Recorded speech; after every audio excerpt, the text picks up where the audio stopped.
Good evening. It's Tuesday, June 15th, 2021. This is the regularly scheduled Board of Education meeting.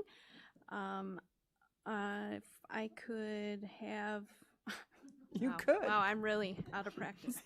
Um, it is 5:30 p.m. and I'm calling the meeting to order. And if Mrs. Troutman, you could call the roll. Mrs. Arvanites. Yes. Mr. Collins. Mrs. Hostler. Yes. Mrs. Stufen. Present? Mr. Kaczynski. Present. Mrs. Cafario. Present. And I am present. All right, we have all board members present. First item on the agenda is closed session. So if I could have a motion to go into closed session. I move that we move into the closed session for the purposes of the appointment, employment, compensation, discipline, performance, or dismissal of specific employees of the public body or legal counsel for the public body, including hearing testimony on a complaint lodged against an employee of the public body or against legal counsel for the public body to determine its validity, 5 ILCS 120-2C1, collective negotiating matters between the public body and its employees or their representatives, or deliberations concerning salary schedules for one or more classes of employees, 5 ILCS 120/2C2, discussion of minutes of meetings lawfully closed under the Open Meetings Act, whether for purposes of approval by the body of the minutes or semi-annual review of the minutes as mandated by section 2.06, 5 ILCS 120-2C21. I'll second. All right, motion by Mrs. Troutman, second by Mrs. Hostler. Mrs. Troutman, could you call the vote, please? Mrs. Arvanites. Yes. Mr. Collins. Mrs. Hostler. Yes. Mrs. Stufen. Yes. Mr. Kaczynski. Yes. Mrs. Cafario. Yes. Yes for me. Okay, so 7 ayes, no nays. We are going into closed session. Thank you.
All right, good evening and welcome to the Tuesday, June 15th, 2021 Board of Education meeting.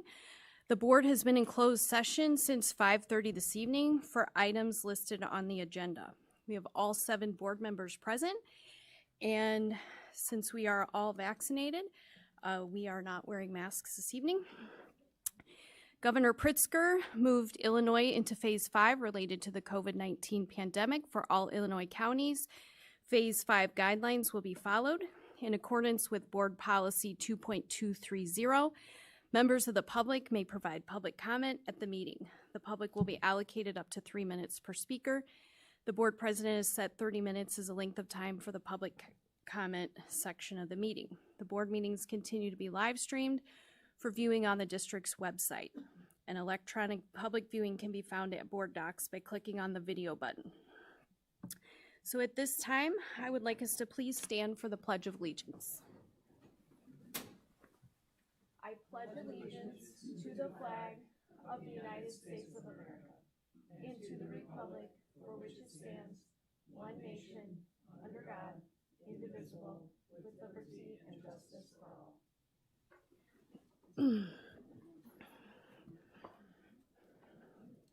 Okay, so tonight we have a recognition, and are you doing it? Yes. You are. Well, actually, yes. I am very pleased that tonight, our spotlight, our student spotlight, we have a York High School student here tonight that I had the pleasure of giving an award to at the annual banquet, the athletic banquet, and then got to see her pitch in a softball game. And I was only able to stay for a few innings, but I saw her strike out 6 batters and hit a home run in that time. And that's only a very small part of her career. So she and her coach are here, Brendan Holba. Coach Holba will introduce her, and then I think she's going to tell you a little bit about her career. And she's headed off to Michigan to pitch next year. She's an extraordinary young woman, and I'm really pleased to have her here tonight. So, Coach and Lauren, this is Lauren Durkowski, by the way. I didn't say her name.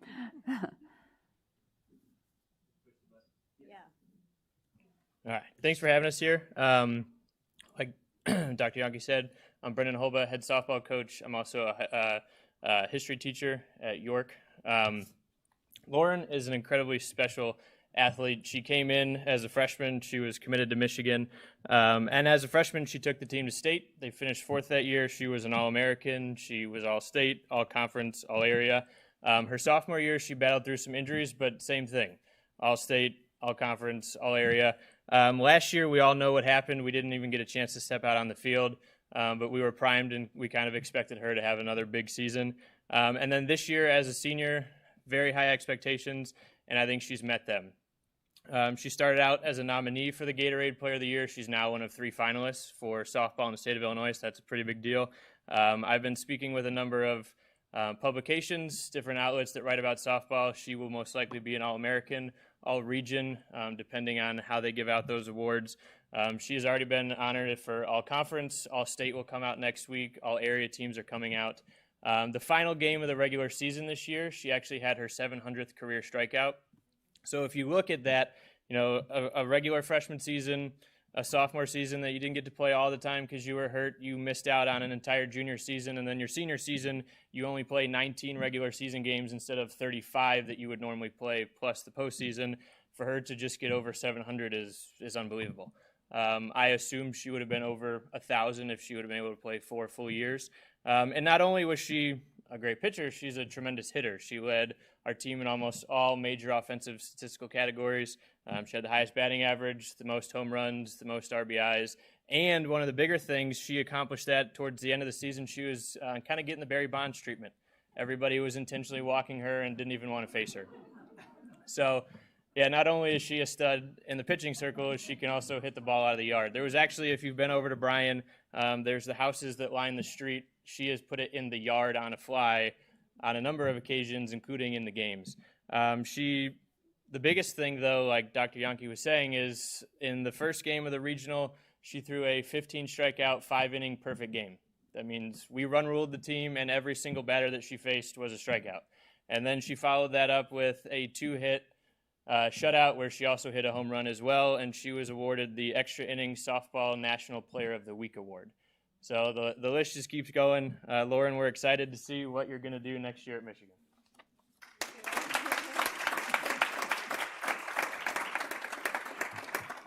Thank you, Coach, and it really is an honor to be here tonight. I've had an amazing 4 years at York High School. Although I'm being recognized for softball, that statement would stay true without it. These 4 years have been filled with exciting times, new experiences, and surrounded by great people. But let's get back to softball. My freshman year, we traveled down to state, which you might have heard about. I was a newcomer to the team, and I was pretty young at the time. But the team welcomed me with open arms, and we truly had a great season. Some of my best high school memories come from that year and that experience. Sophomore year was another great year, and junior year was off to a great start before COVID hit. We didn't get a season that year, which was really a bummer. We had been practicing at 5:30 in the morning, training mentally, and pushing ourselves to be the best, only for it to come to an abrupt end due to COVID.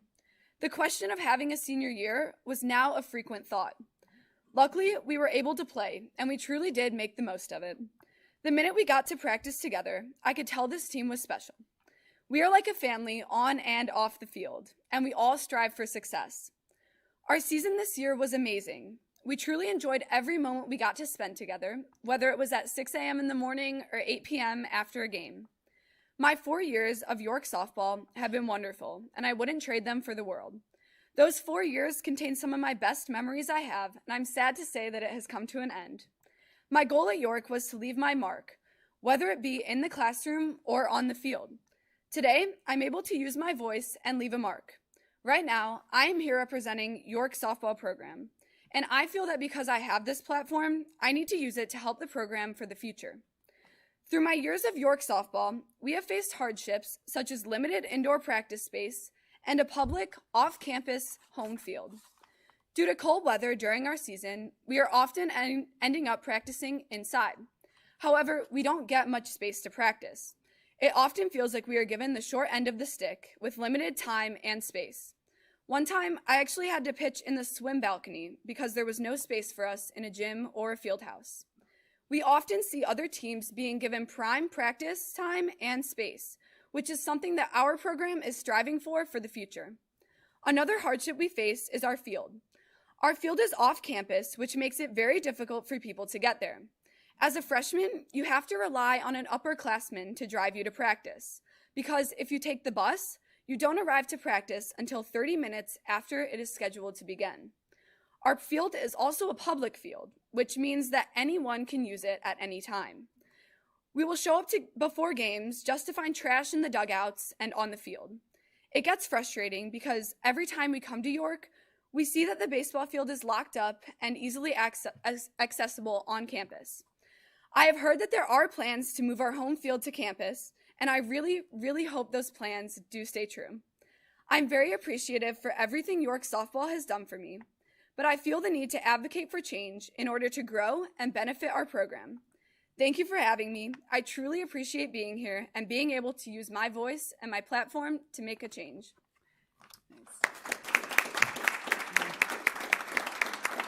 Lauren, don't go away. I want to thank you again for coming tonight. You know, your year is over, and I appreciate you coming tonight. And I especially appreciate the courage it takes to come in and say thank you, and also please, can I? And I appreciate you advocating for your team. And for the team. And I did observe, you talked about the spirit of the team. Again, I was only there for one game, but I could see that spirit among your teammates and you, and I'm sure that your leadership, coach's leadership, helped contribute to that. So congratulations, we have a certificate for you, and let's take a picture. Thank you.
Thanks so much for coming, and we hope that when we open the new field that you'll come back and help with the dedication. All right. Okay, next, that will be the best part of the agenda. Yeah. All right. Yeah. And, okay, so next we have public comments. And so as with all public comments, please note that it is the board's practice to listen to public comments with interest in what is being shared and not to provide a response or to engage in discussions. In order for the board to maintain decorum of the meeting, please be courteous and respectful to members of the board, our district leadership team, district staff, and the process for providing your comment. Please state your name when you come to the podium. There will be 30 minutes allocated for in-person comments. Please limit your comments to no more than 3 minutes. There's a timekeeper, and we'll let you know when time is about to end. Okay, so at this time, I believe I have just one, Jan Dorner.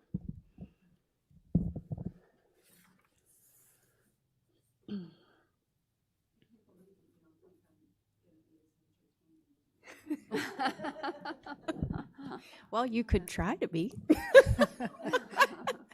Jan Dorner. I'm here to speak about the first reading of Policy 8:110, Parental and Public Input under a Community Relations section of the D205 Policy Handbook. Over a year ago, on June 2nd, 2020, I sent a public comment and watched the Policy Committee meeting on this same policy. The minutes of that meeting state the committee is recommending that no changes be made to the district's current policy. And yet tonight, you're being asked to approve the very same change to that very same policy. And I still do not understand the reason to change that policy. Community members who email the district or any district employee or board member are expected to abide by the standards in Board Policy 6:235, access to electronic networks, and should, to the extent possible, limit their communication to relevant individuals.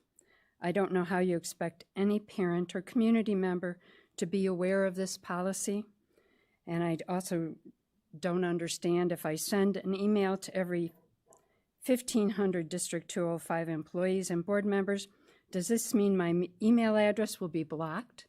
Does this mean I can't come anymore to entertain you? May I suggest that you not accept this change and rather put something in there that the District 205 staff will work with any parent or community member to find the appropriate individual to contact?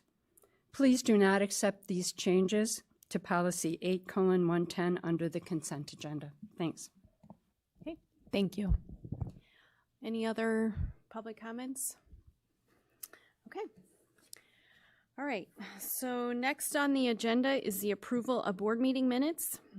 We have item A, approval of regular board meeting minutes, May 25th, 2021, and May 26th, 2021. Did anyone have any changes to those? Okay, then those stand as presented.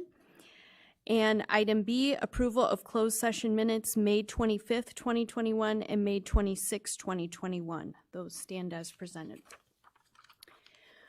Okay, so next up we have reports and presentations. The first is the facilities projects presentation. And I just, as we start this off, I just want to give a little bit of context, I guess. This is the result of years of work and community input, and we did boundary conversations and put boundary changes in. We put all-day kindergarten in,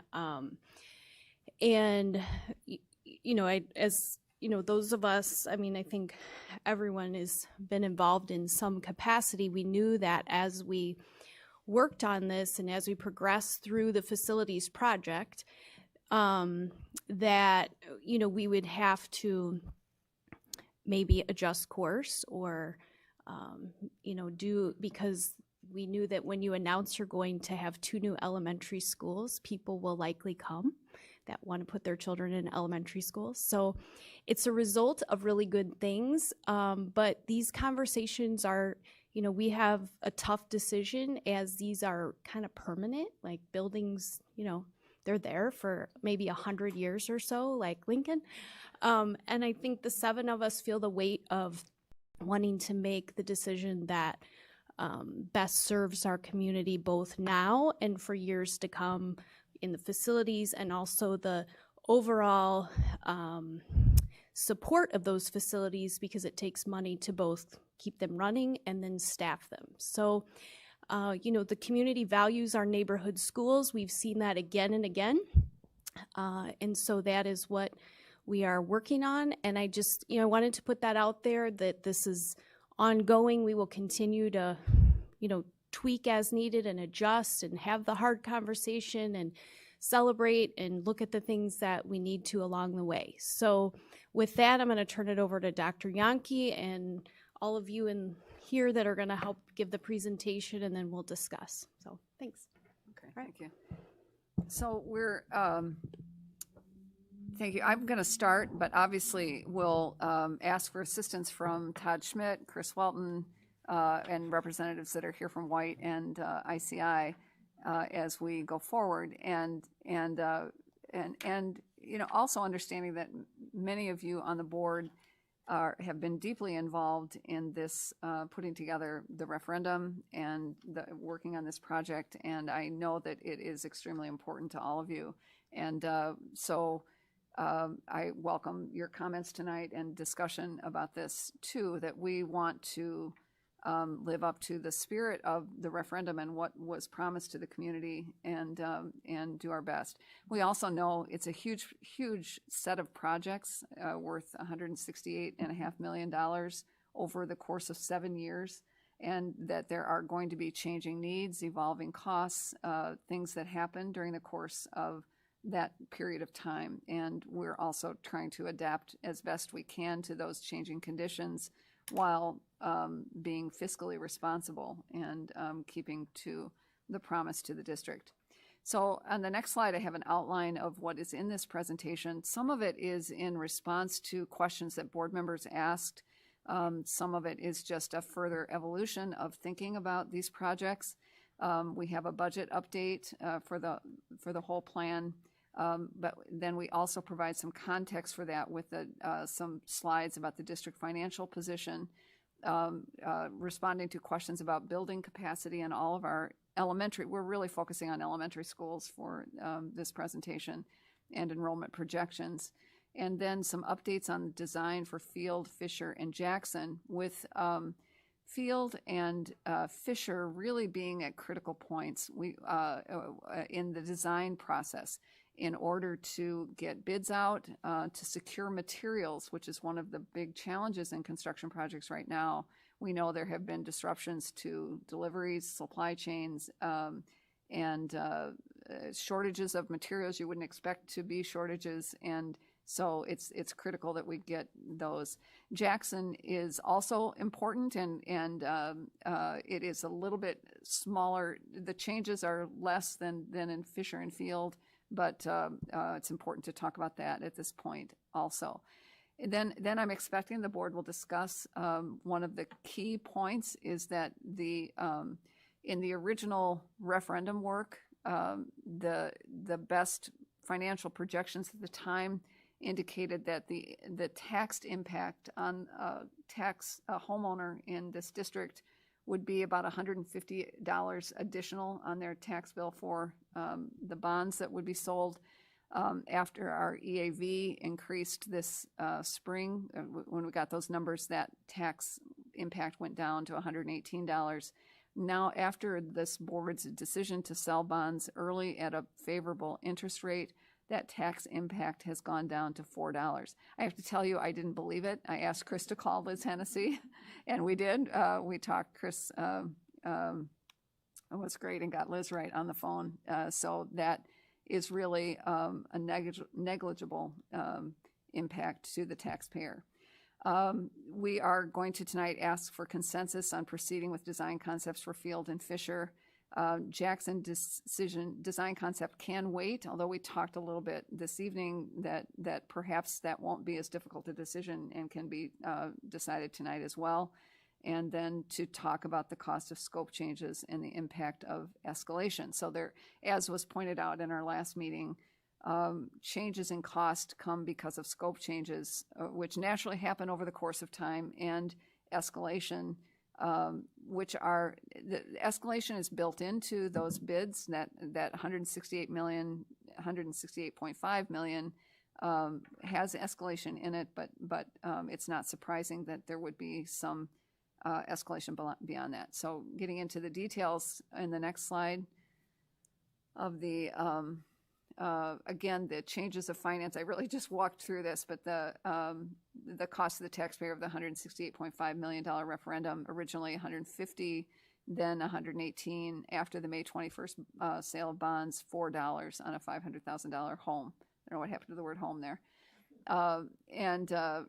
Also looking at our finances, revenues are higher than expected this year. Expenditures are lower than expected, and our cost of benefits decreased, although we had budgeted for a small increase. So the cost of benefits overall actually decreased this year. The fund balance increased more than expected. We have about $38 million in reserve, a little over $38 million in reserves on May 31st of this year. And our fund balance is 27.53% of the budget in May, again, which is the low point for reserves.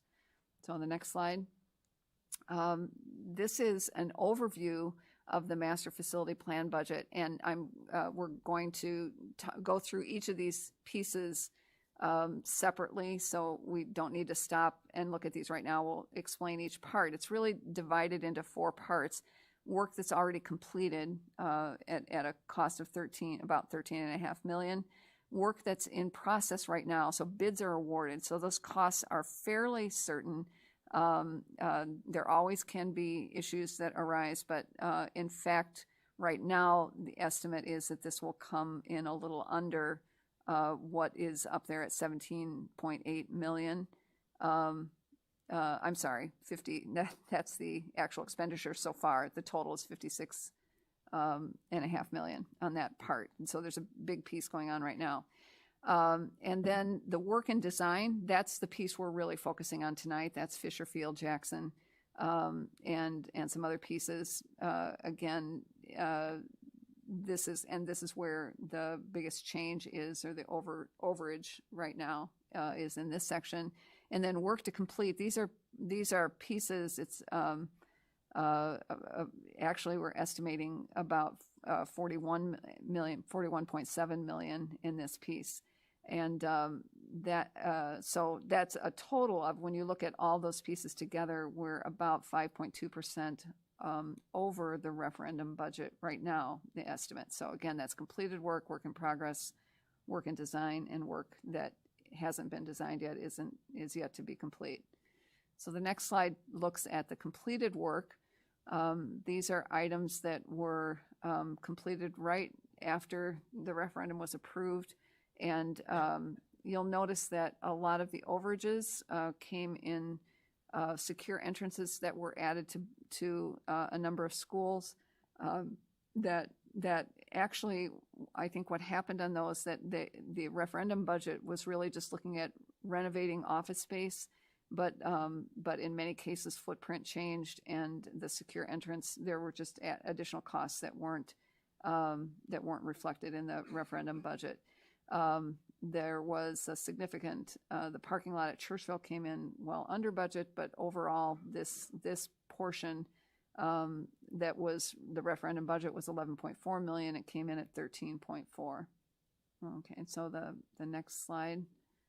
And this is the work in progress. So of course, the work at Edison is a big part of this, where classrooms are being added and much of the building is being renovated. That portion of the project is actually well under budget, and they expect to come in further under budget. The York Stadium track replacement came in more. It ran into some problems when they got into the work on the track. And then the natatorium HVAC, again, ran into some additional problems that required some additional work, and so that came in over budget as well. But overall, again, this whole section is right now $1.5 million under budget, and we're really expecting it to come even further under budget. So then the next slide is work to complete. So this is, I feel like we missed a slide. Yeah. Yeah, work in progress. Okay. Yeah, we're just going to skip over this part that's $9 million over budget. Let's see. So yeah, this is a different order than I expected. So budget. All right.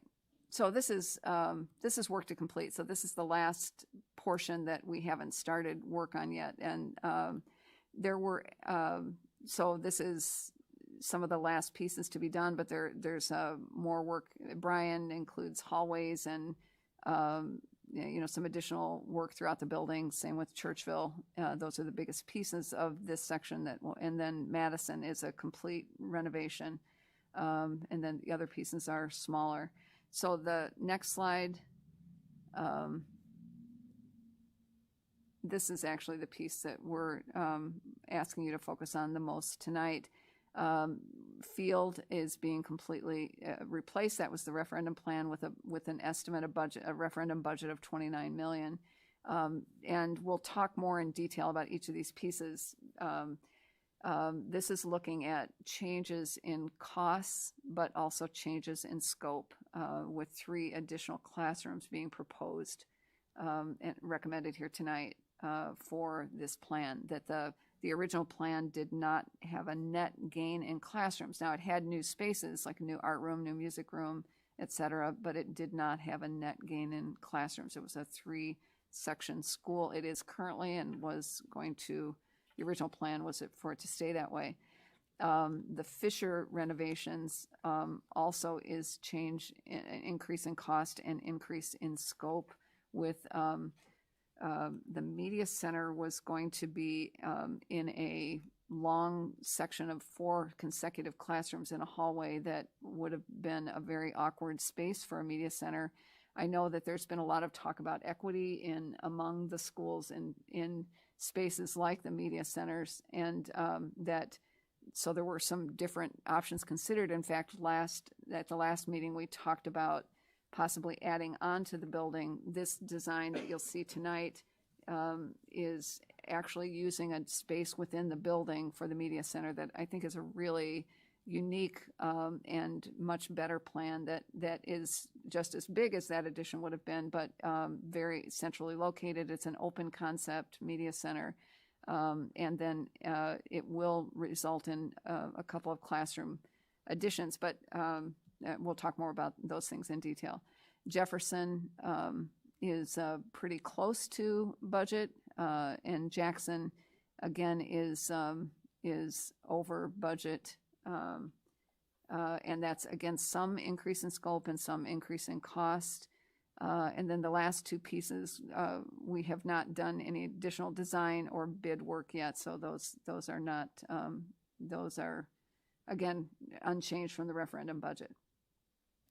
And you'll see on slides 15, 18, and 21 will be the costs, and that those estimated costs up there are kind of in the middle of the range. The ICI has given us a range of expected actual costs, estimated actual costs, and so those figures represent them being in the middle of that range. The next slide. So this is just a review, kind of looking at that. Again, that the first two pieces that are completed and in progress, and that part that is worth $70 million is about $500,000, a little less than $500,000 under budget, which is 0.06%. And then the next two sections, of course, the field replacement and the Fisher renovation and the Jackson renovations are, and some addition, are over budget. And then the work to complete is actually under budget. And that is because some pieces were actually done outside the referendum budget with summer maintenance budget money, operations and maintenance budget. And so right now, the total for the entire $168.5 million referendum budget is $8.7 million over budget, which is 5.2% of the referendum budget. So maybe I'll stop there for a few minutes and see if there are questions about this portion of the presentation, and if anybody else, Chris, Todd, anyone else wants to add in anything on this part. Karen? I just wanted to clarify, Linda, I know that you and Todd and I spoke briefly right before the meeting about the Jackson numbers. I know that you have other slides in this presentation deck that have been updated. The slide that you just went through, that wasn't updated. So when that topic comes up, when we talk about Jackson, Okay. we need to reconcile our numbers. Okay. So one of the things what Karen is talking about is that at some of these schools, some of the pieces of the referendum budget have already been done. So for instance, at Fisher, the office has been renovated already. And so some of the $29 million referendum budget has already been expended. And so you'll see that when we go through the slides and be able to. I forgot to look at the earlier slides. Okay. I know that we talked about the details of all the three schools and Right. what we promised and Right. you know what we're talking about tonight, so that we can level set and make it clear. But I forgot that there's these slides up front that have different numbers. So anyway, we might just have to reconcile that. That's all. Okay. Okay. Okay. A bookmark there. Yep. Okay. Okay. We'll go to the next slide, please. Oh, that's I think there's a couple more questions. Yeah. Jim? Yeah. Well, and actually, there was more financial. Did we not do that? Yeah, I think we should go, maybe before I did this a little too soon. A couple more slides, perhaps. On the next slide is more detail about the district financial position. The fund balance is 27.53% of expenditures on 5/31, compared to 23.59% a year ago. $38 million is the fund balance. 10% in reserves would be $13.8 million. Audited days cash on hand, that's a year ago, was 209 days. We don't have that figure yet right now for this year. The operating revenues are higher by 10.7%, and operating expenditures increased from the prior year by 3.2%. So the revenue increases are higher than the expenditure increases. And again, that I'd mentioned the cost of benefits compared to last year's a 3.6% decrease compared to a budgeted 3.4% increase. So all this information is from Chris's financial reports that are on board docs as well. Part of the operating revenue increases because of a change in DuPage County distribution of taxes. So that, I don't know, Chris, if you want to add anything to that.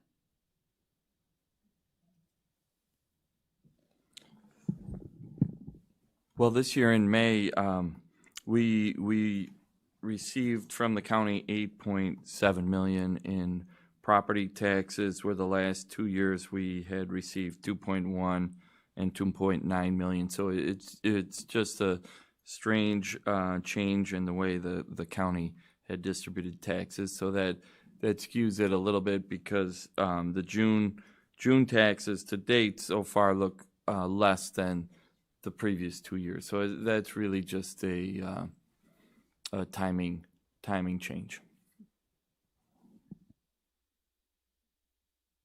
I have a few questions. So Chris, to normalize that timing change, if this were a normal year, on May 31st, which is our low cash point day of the year, we would have had $32 million in the bank. Is that, did I do that math correctly? You did, yes. That would have been, normally we get 2 to 3 million, and this year, just the change in the distribution cycle resulted in the extra. Yeah. So I think it's fair to look at that 32 million as our excess cash reserves that we would have available to reallocate to other projects. And then to add 3 classrooms to Field is a marginal cost increase of 4.85 million. What is the marginal cost increase to make Field a 4-section school? Oh, well, I'm patient. I can wait. So that's fine. Yeah, those numbers are included in a couple more slides down. Okay. Well, then I'm going to sign off until we get there. Anybody else about these finances? Oh, Thanks. No, I just wanted to highlight the point on the tax increase, because I've had a number of people in the community approach me recently saying, you know, I understand you're experiencing some potential cost issues on the referendum. How is that going to impact taxes? And because of the fund balance and the cash reserves that have been built up as a result of decisions over really the course of almost a decade, you know, doesn't have to impact taxes, right? So the original estimate at the time the referendum was voted on, $150, that's now down to a $4 increase per $500,000 of home value. So that's a material change, and I think that I just want to make sure that doesn't get lost in the shuffle here as we talk about the cost of projects, because there's timing risk on a 7-year project, there's cost of financing risk that's very significant, and then there's obviously cost of construction risk. So we've done significantly better than expected on the cost of financing for these projects. We're having some challenges on cost of construction right now, and we've done, I think, better than expected on timing, and it's the combination of those 3 things that sort of interact with each other to affect folks' tax picture. So I just thought that was worth highlighting at this point in the discussion. So thanks. I think another point you made to me is that any increases won't increase. They won't be financed through bond sales. So that impact won't change because of any increases in the overall project that happen at the end. Any increases would have to be paid with other funds, reserves, or cost reduction, whatever. So just wanted to emphasize that as well. If I can add, yes, that's an excellent point.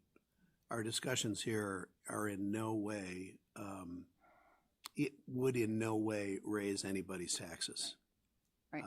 This is just, do we have the money, which we do, right, in reserve, and how do we allocate that money? Right. Okay. that's probably a message we need to say again and again, right? Yeah. Because, Yeah. you know, Yeah. so, yeah. Yeah. So, Yeah. yeah, it's good. Okay. That 4 versus 150, I mean, realistically, we had forecasted during the referendum in a ever improving economy, therefore ever higher interest rates, and no one was able to predict COVID, and we took advantage of the disruptions in the financial markets due to COVID, Right. and we accelerated our financing, and we just did a lot better than what we had originally budgeted, and our taxpayers will benefit from that. That's right. And that $4 also is over a 25-year period. Right. For the next 3 or 4 years, that bond and interest levy is scheduled to go up. I would like to hold it even by returning some of this $32 million to the taxpayer. But that's a discussion for another day. But it is, I mean, just so everybody, understands, that is set to go up the next 4 years, and then it goes down and it stays level for the next 20 some odd years. Right. Okay. Okay, the next slide, I think we can go on. There were questions about building capacity, and this chart is a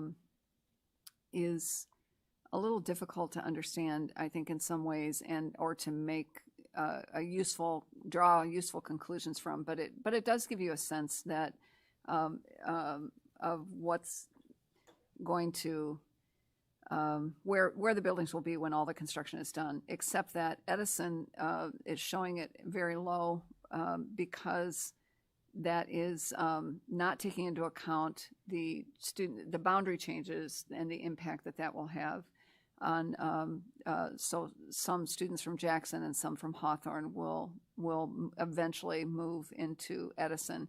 And then Edison, it's an interesting and really unique plan that White and came up with, and the district to deal with tearing down 2 schools and not losing any days of school. But it means we had to build some extra capacity somewhere in the district to house those students, and that is Edison. Edison right now has the smallest enrollment in the district, but with this addition, it has the capacity for much more. And then when construction is done and Lincoln and Field are rebuilt and all the other schools have their renovations done, Edison will have some extra room. But that was also intended to absorb some of that,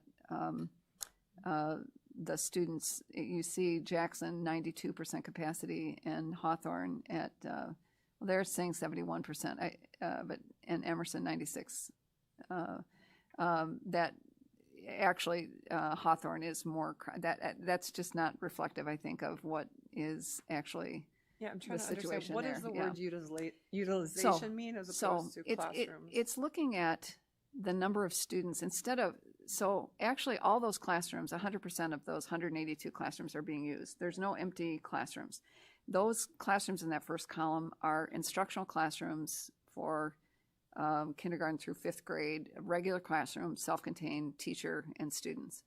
The special ed rooms are smaller rooms, and they're self-contained special education rooms. You can see there aren't rooms like that in every building. They're smaller than normal, and they're at an average of, I would say a maximum of 10. They don't usually have 10 students in those rooms. And then the other rooms, you might look at that and think, wow, we have a lot more extra rooms. Why can't we add 8 more sections to Emerson, for instance?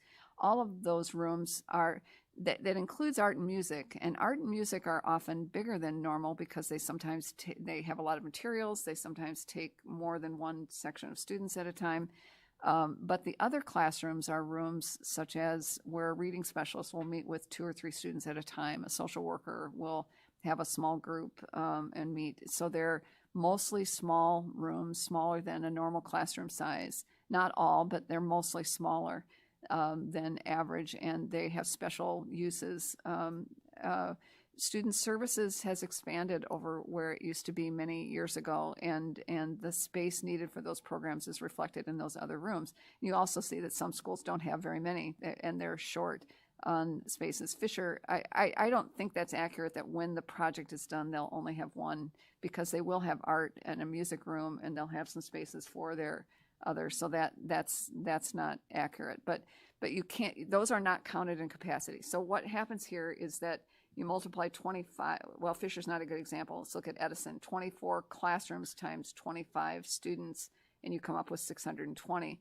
But you actually, if you think about, well, don't we want to move toward 100% capacity in every school? You would never want 100% capacity. You would have no flexibility. You would be constantly moving students around the district to try to find room for them. And a more ideal utilization is in the 80s.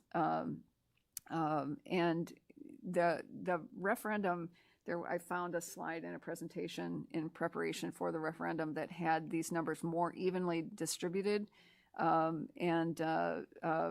Edison was up to 70 or 60, 68%, something like that. And most of them were in the 80s or 70s.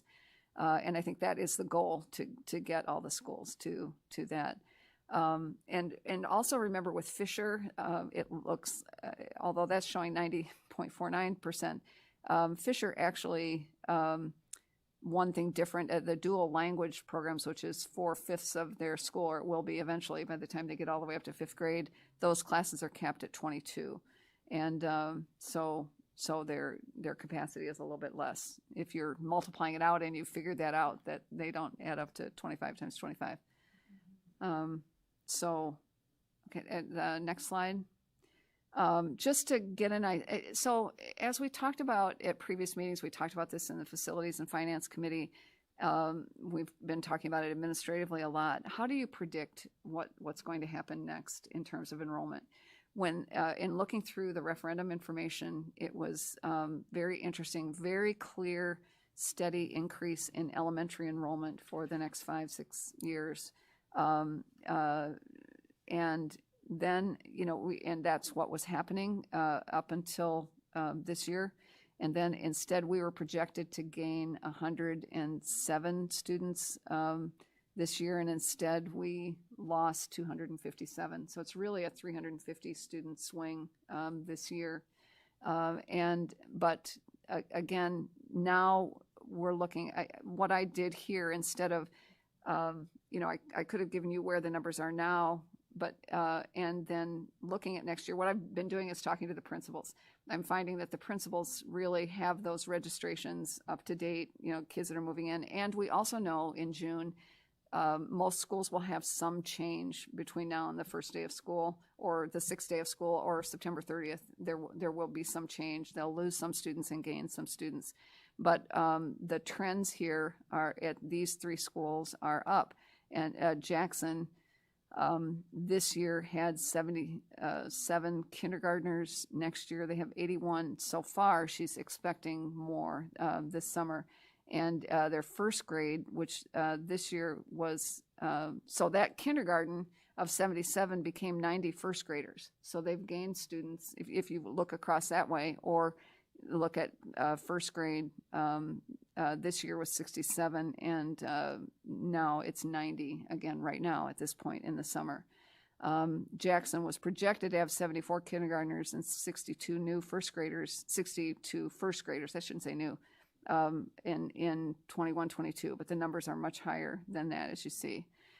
Fisher, the dual language program, has 5 sections in each of K-1-2, which is the dual language program has been being implemented gradually.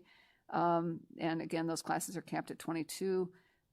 Right now in dual language, K-1-2 is 91, 96, 97, and then 3, 4, 5, 80, 82, 99 is a big 5th grade class. But they will, so you see that the numbers are going up, and then again, remember the cap, and they have been keeping one monolingual class because they want it to still be a neighborhood school, and those monolingual classes are relatively small. Field, again, this year, you see their numbers, and again, you look at that kindergarten number of 51, this year is a 65 first grade. So they gained some students back. And again, their other numbers, their kindergarten is 66 this year instead of 51, so it's bigger. So there are some indications that kids are coming back. Mr. Welton talked to a demographer who indicated that his estimation right now is that we would perhaps permanently lose 10% of that 3% But we don't know, we also, so we're trying to estimate that and also think about what will be the impact of having new and renovated schools. Every school will look like new within the next few years. And so what will be the impact? We certainly think that will be attractive to people young families deciding where to move, and looking at the state of our facilities will certainly have an impact. Okay, so the next slide. This is just an overall of, in fall of 2020, this year, these were the enrollment projections for K through 5, just K through 5, not early childhood. And it shows an increase, but again, I am expecting and hoping that it's going to be higher than that, because again, it's regaining and trying to get back to where those projections were 2 years ago or 3 years ago, 2018 in the referendum year. So on the next slide. Okay, so now we're getting into the specific details about the schools that we wanted to talk about tonight. Let's have. So Todd, do you want to start going through this, and I may jump in again. For what we look at Field Elementary School, based on the referendum budget of a 3-section building, we allocated $29 million for that. The first one there, Field Elementary School with a 3-section building, right now we're looking at the range of $31 to $34 million. $31 million is the low end, and that was based on the original design up there of what we have right now with 71,140 square feet, and taking the cost, the bid numbers that we received on Lincoln and putting them to what we have with Field right now. So that's why I think one important thing to point out here is then that is a reflection of escalation. So that this exact building the referendum budget was $29 million, but now we're saying that exact design would cost between 31 and 34 million. Is that accurate? Yes. Okay. The second thing is up there with Field Elementary School. If we look at adding 3 additional classrooms out there, which would increase the overall square footage of the building, we're looking at a range of 1.2 to 1.5 million added to the 31 to 34 million. So as we looked at that budget estimate that we did earlier for the estimated costs, we took the mid-range of 32 million for the elementary school for the base of design for a 3-section building, and then the middle of the 1.2 and the 1.5 for the 3 additional classrooms. And that's the number we put in there for the estimated actual work in there. And then the last one right there is if we went straight up to a 4-section building, adding basically 6 classrooms to the building, that would be a range of $33.5 to $37 million. So, and I wanted to add, so we're recommending the middle one here, the 3 additional classrooms.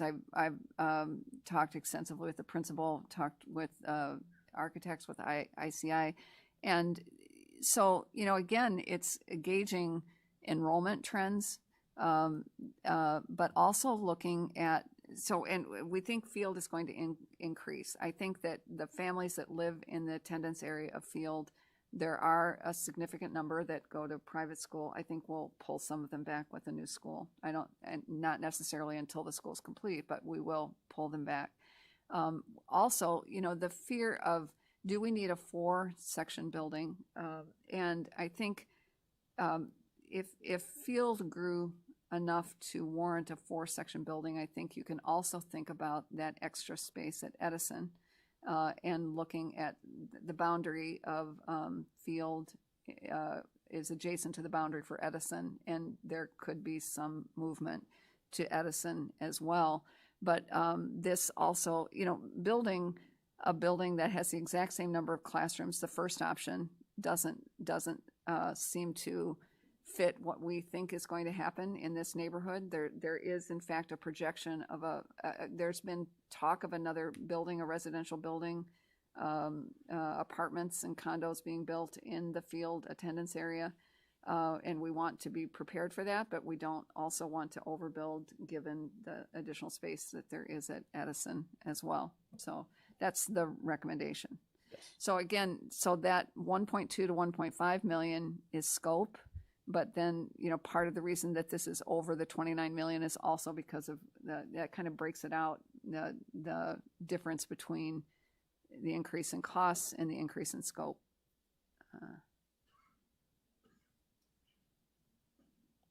Next slide.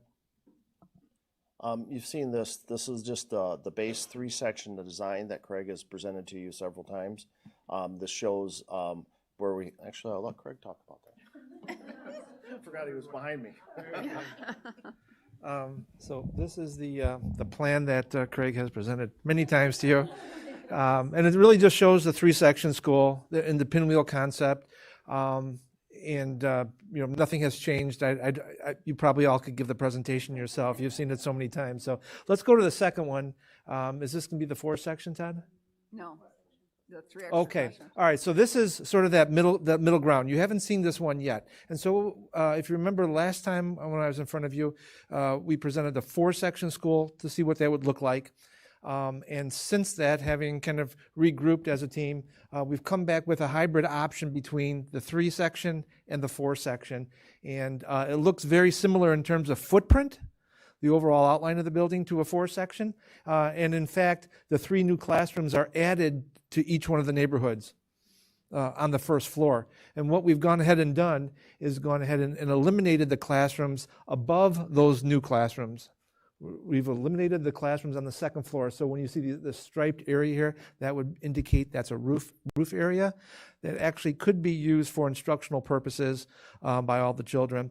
One of the things that we can do, however, to give you ultimate flexibility when we go ahead and, if you elect to proceed with this option, we can go ahead and design the infrastructure, the foundations, the steel, and everything that's holding up the building to support building out those roof areas should you need additional classrooms in the future. So we're building in flexibility for you with a relatively minimal cost. How So, much cost? Sorry. Yeah. Sorry to interrupt. How much incremental cost? Yeah, I knew you were going to ask that, and ICI is not here. And I apologize. I'll have to get that number for you. That was, How much outdoor space, what are they losing by the expansion of the footprint here? do we have the site plan on here, Todd? Actually, very little. I mean, all we did is we have some boundaries, we have some setbacks that we have to maintain, and we're able to do that with this floor plan. What we're keeping the parking intact. We're just encroaching on the plaza in front of the building, so it gets a little tighter to the parking lot, but really doesn't change it in any substantial way. It didn't change the playground or the Nope. pickup and drop None of off it. area. Yeah. No. And one of the next steps that we do have to do, if you remember, we were talking a little bit about tightening the plan up too. If you elect to pursue this option, we just need to, we call it scrubbing the plan a little bit and just tightening things up a little bit. We still have that exercise to do before we do the final construction drawings on it as well. The hash marked areas, they are under roof, but there are no walls. Is that, do I That's get correct. that right? Mhm. Okay. Just So think about it as like a patio. And- Matter of fact, it's very similar to the patio that we had in these gray areas for the art and the maker spaces. But there's no access to them. We can make access to them, yes. And we haven't had that detailed level of conversation, but our assumption was if we do not go ahead and build out those second floor classrooms, that we should provide access for the kids that are on the second floor so that they have an outdoor venue for some type of instruction. So we have to have that conversation with the principal yet. Thanks. Mhm. And the costs for the flexibility that you're building in are already a part of the estimate in the last slide? Yes. Okay, Mhm. thanks. But let me clarify that. It's not the build out of, the walls around Right. the but I'm hatched talking area. about the infrastructure. The infrastructure, yes. Yeah, the Mhm. steel, what Yep. you're building below is going to be prepared to add on top in the future if needed. Correct. And the cost of that is already in the estimate from the last slide. It is. Thanks. Yep. I think He just can't name how much it was. I think that's just all right. So you're saying that it's in that number, but you're not sure how much of that is in that number. He's saying to add the extra 2 classrooms later on. that Right. flexibility. not He in doesn't know that number. Right. Yeah, so that wasn't my question though, right? So my So I question misunderstood. was Yeah, I misunderstood to too. prep that space for incremental capital spend in the future costs X, right? Yeah, And it's- is X in 1.2 that to number or 1.5. not in the number? It is in the number that Todd presented. It's Okay. actually very negligible. Okay, but you just don't know what X is, it's just not big. That's It's not big at all. Part of the 1.2 Yeah. to 1.5. Mhm. But it's in the already one. Okay. included. Yeah. All right, sounds good. Thank you. I'm sorry, I thought you meant the build out of the classrooms on top of that. No problem. Well, I'm assuming it's around 1.5 million because that's the difference between the hybrid option and the Well, probably not, section. because it's Right. including some structure. Right, it would be probably less not. because Yeah, it's not a one for only one there. structure. It's not all the finishes and the walls and the windows and the brick and all that. No, yeah, sorry. I meant if you were to develop it in the future, I mean, I assume it's going to be relatively close. Otherwise, that would argue for just doing a 4-section school now. Exactly. It only costs $1 million extra, Mhm. right? The- So The cost difference between these 3 extra classrooms it's very minimal. and a 4-section school, it is $1.5 million, according to the numbers that we've seen here. I mean, it's minimal. And that's estimated because the thresholds overlap from the 3.5 to the 4-section school, right? So it's 1.5 million to build the additional, approximately, to build a 4-section school. And it could be as low as 1.3 million, so.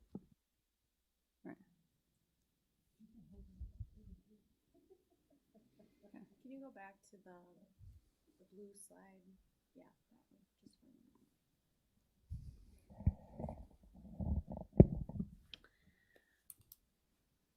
Okay, I just needed to review it, I don't know. that So, one either. so going from, I guess that is a good thing to look at.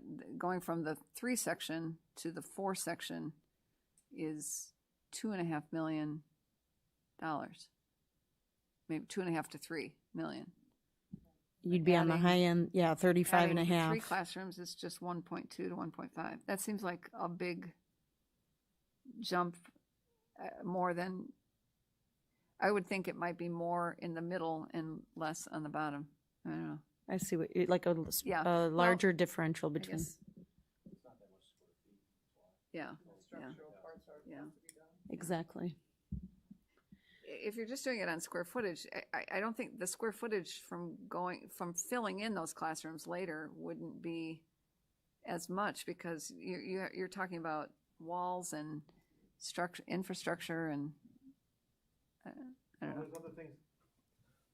know. I'm going to have to speak for ICI, but there's other things that you have to consider if you're going to be doing it later. And those other things are escalation and some of the unknowns. And so if I were putting that budget together, I'd be putting in some of those allowances and contingencies for things that we can't anticipate just Okay. yet.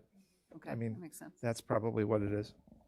As I thought about this, I mean, the one factor that I took into account is if you look at the population of 205 over the last 50 years, it's ranged from a low of approximately 5,000 students to a high of approximately 10,000 students.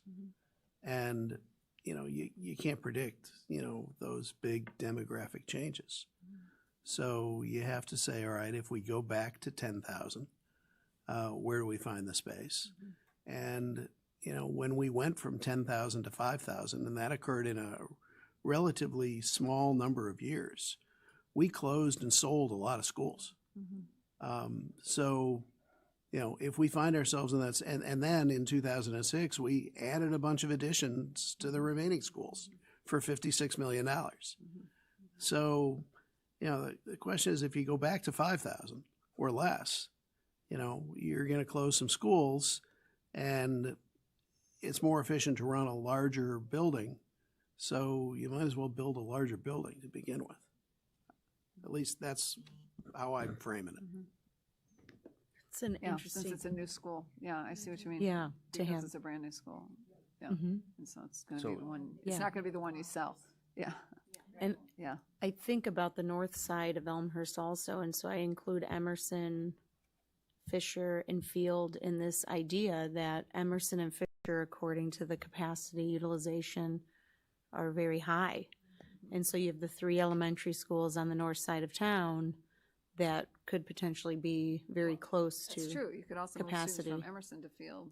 Right. If, So, so when you think about right. being at capacity and the Edison concept of people moving or going south, you may need to build in the flexibility to go east and west too, given where Fisher and Emerson are today. Right. So if we think about the short-term 5-year enrollment trend that you had up there, and an increase in just knowing our neighbors that are moving into town, and it seems like everyone's coming from Chicago with young children. It's just something to think about. Okay. Yeah, I mean, I agree with Jim. I think just from a capital efficiency perspective, the building a 4-section school is a wiser use of capital. So, I mean, I'm open if you all feel really strongly it should be the hybrid option, but, you know, it would take some convincing, I would say, at this point. And I definitely would like to do something. I'm not in favor of leaving it the same. So. Okay. Okay. Go ahead. I just wanted to reiterate what Jim and Chris were saying. I appreciate the hybrid presentation because it really was nice to look at that in between and see what that could look like and give us another option. And it was really interesting to me, that difference in price. I agree that for the square footage, and while we're in there doing it, it just seems to make more sense to me to go ahead and build the 4-section building and have more flexibility built in right from the beginning. Okay. So Poke myself in the eye. I just wanted to make Kara laugh.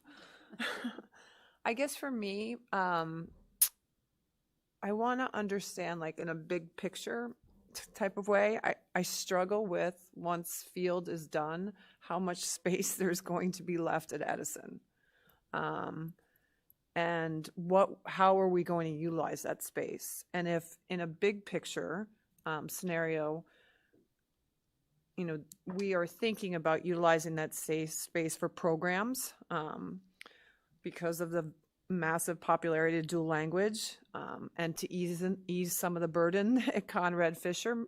You know, if the big picture is to use Edison space for programming, like a dual language program or the REACH program that we've talked about in the past, with the goal to give Conrad Fisher back some of their neighborhood feel and neighborhood heart, then increasing space at Field and other buildings doesn't give me such heartache.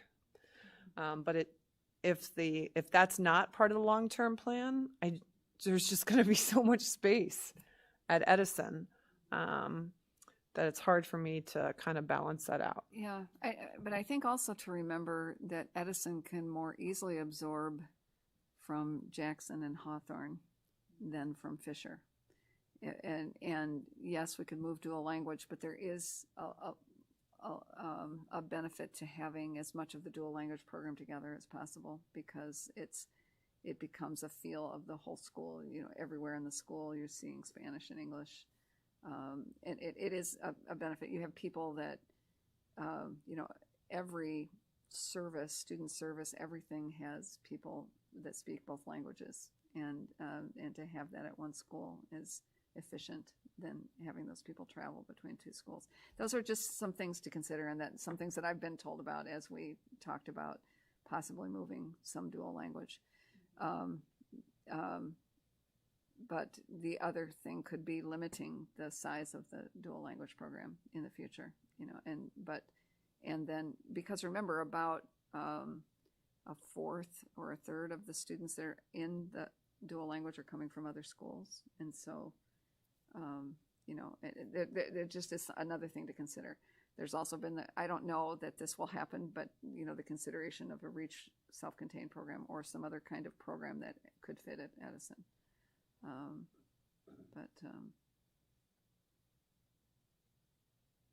Yeah.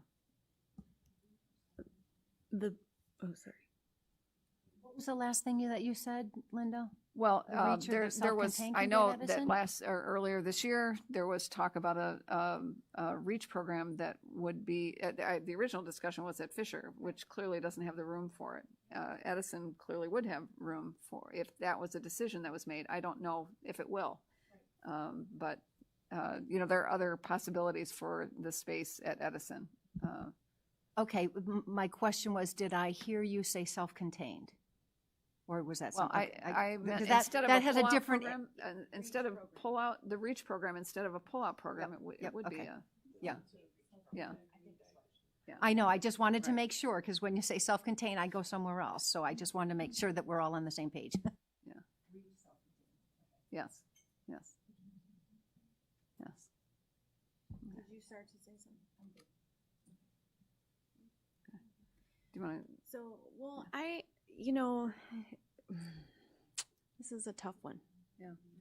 It's a tough one because, you know, like you go back to a building, right? It's going to cost, you know, if they have to go back and add those 3 classrooms, some other board will say, what in the world was this board thinking that they didn't just go ahead and do it for for $1 whatever million, it is, yeah. right? Yeah, yeah, $1.5 million. So there's that, you so know. I think, you know, and our recommendation was kind of in reaction to the discussion at the last board meeting. I think the thing that the administration most strongly feels is not to do a 3-section field, to not do a 3-section.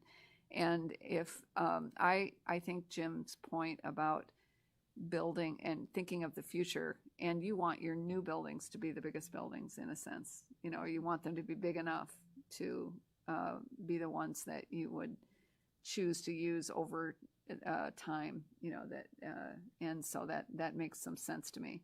But if but I think that if we're, you know, I think we can field can have enough room with the 3 additional classrooms rather than the 4 sections, but it certainly does give more flexibility if it has. I also, something that, sorry. If I can just throw in, I mean, to your point, if you look at the age of the schools we're tearing down, we're looking at an investment horizon of a century. Not that anybody can see a century forward, but, you know, for the price of flexibility, it doesn't seem that high to me. Well, some of our newest buildings, you know, when you get down, are in the 60s. You're you know, are 60 some years old. So we know we're at least building for 60 to 70 years. We hope, and that's a long time. I think something that, you know, as we work through these processes, just, you know, and you're talking about REACH and, you know, we talk about dual languages, you know, how does programming, you know, the neighborhood schools, you know, a huge value to this community.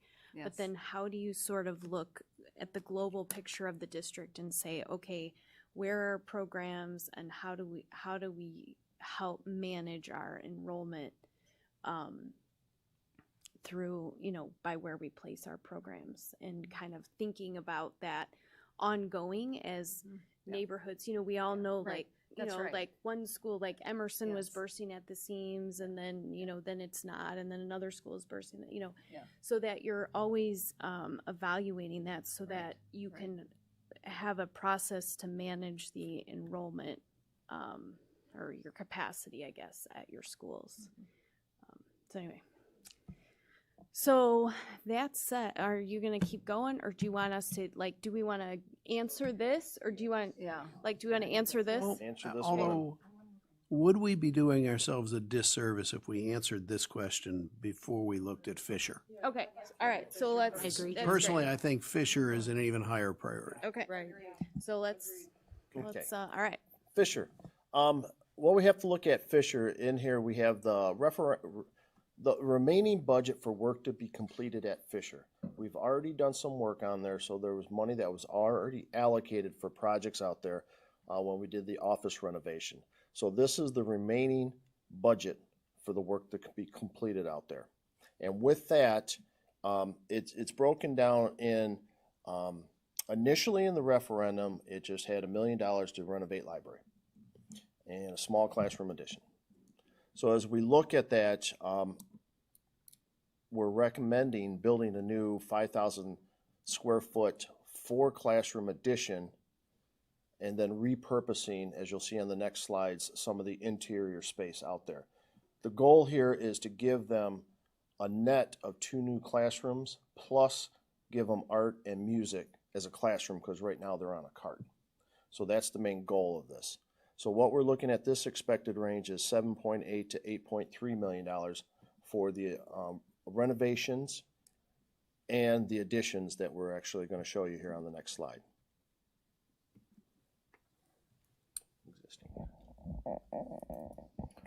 Okay, this is the existing footprint with all the spaces labeled as is.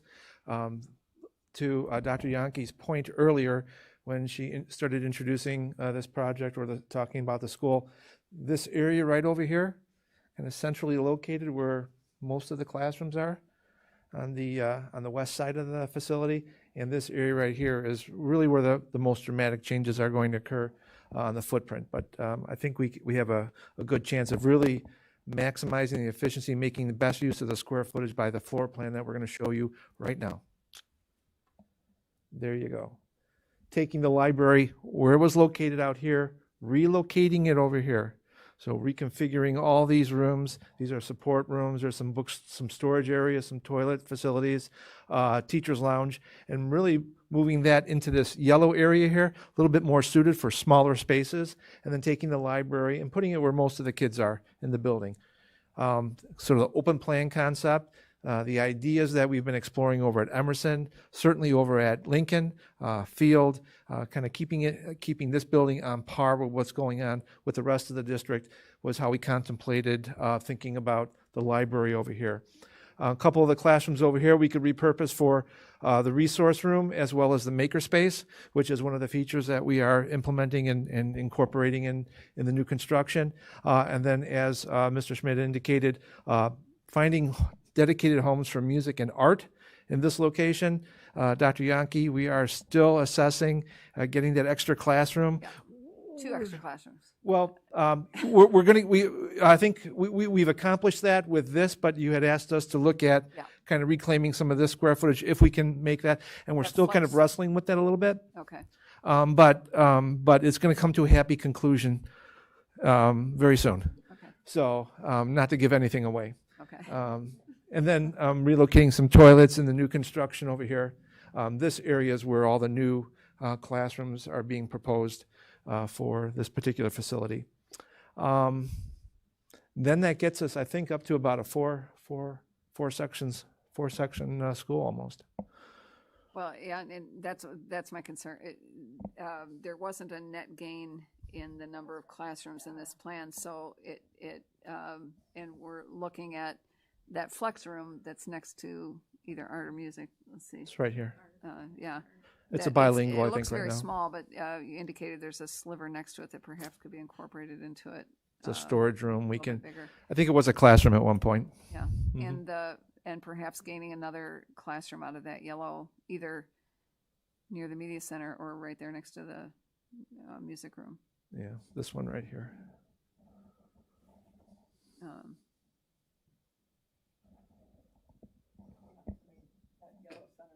Your space. Yeah. Teacher desks. Yeah. I mean, Well, we always the have- flex area that, Yeah. and give them another classroom, because I Yes, feel like right, this is not right. helping their number crunch. Right. Will we always have 5 kindergartens, or is that? Well, 'cause that's yeah, because that's my concern that if you had 5 sections at every grade, you need 30 classrooms, and that's what I think we 25 isn't enough. And I think the other thing, I don't know, I think that they are looking at their numbers and thinking that at the older grades that perhaps those dual languages can be a little bigger than 22 and might be able to go down to 4 by the time they get to 4th and 5th grade, or 3rd, 4th, and 5th grade. So, but Didn't we see in some previous slides that we're already at 5 sections at some grade levels at Fisher? Garden 1st and 2nd, yeah. All right, so unless we make those sections bigger, you're implicitly in a few years going to have a 5-section school, and we're building a 4-section school. That's why I asked him to look for some more classroom space. And then the media center, I take it implicitly that becomes, in addition to a media center, a hallway as well? So it's an open concept. So yes, Okay. students would still pass through there, but they would feel as if they were walking through a media center. They would see the books, see the materials and stuff. So there are, I'm sure there will be traffic patterns around where the hallways are now, but they would also be actually a part of the media center, which is, I've seen some schools like this that are absolutely beautiful, and it really increases use of those media centers. And it's a very different concept from the old libraries that wanted to be closed off and not let anybody in. Now it's really drawing kids in and is really much more, gets much higher usage and really becomes a heart of the building. Well, and kids walk through when they wouldn't maybe Right. have gone in there before, and then they see books, and they're more. It's Right. it's a concept that I've seen. They see comfortable spaces, there'd be comfortable seating. It's sort of the retail, it's sort of a retail concept, right? Right. Kind of almost like Barnes and impulse Noble, buying and so rather forth, or, than- yeah, what you're doing. Yeah. And we've executed it, and where we've executed it, we've gone back and talked to the librarians, and I think Sunset Ridge, Dr. Sunset Ridge over at Lake Bluff. I think did we go up there when we toured that? So they realized an increase of 30% of their circulation because of that. So. Oh, what am I? Yes, you were there for that. The librarians in Lake Bluff were initially very skeptical about building an open concept like that. Like, how could it actually work? And it actually works to increase circulation and to bring everybody. It really became the heart of the school. So, but I we're, find, oh, sorry. oh, I'm sorry. My last thought is, so, but we're still left with the question, is it big enough? Well, and that's what I was just going to say. I find myself completely saying the opposite of what I'm saying about Edison and this, is that I am very concerned that this is not enough. And so my question is, are we confined by the footprint of the outdoor areas for more for them? Because I feel like Jim said, I feel like this is not solving the long-term problem here.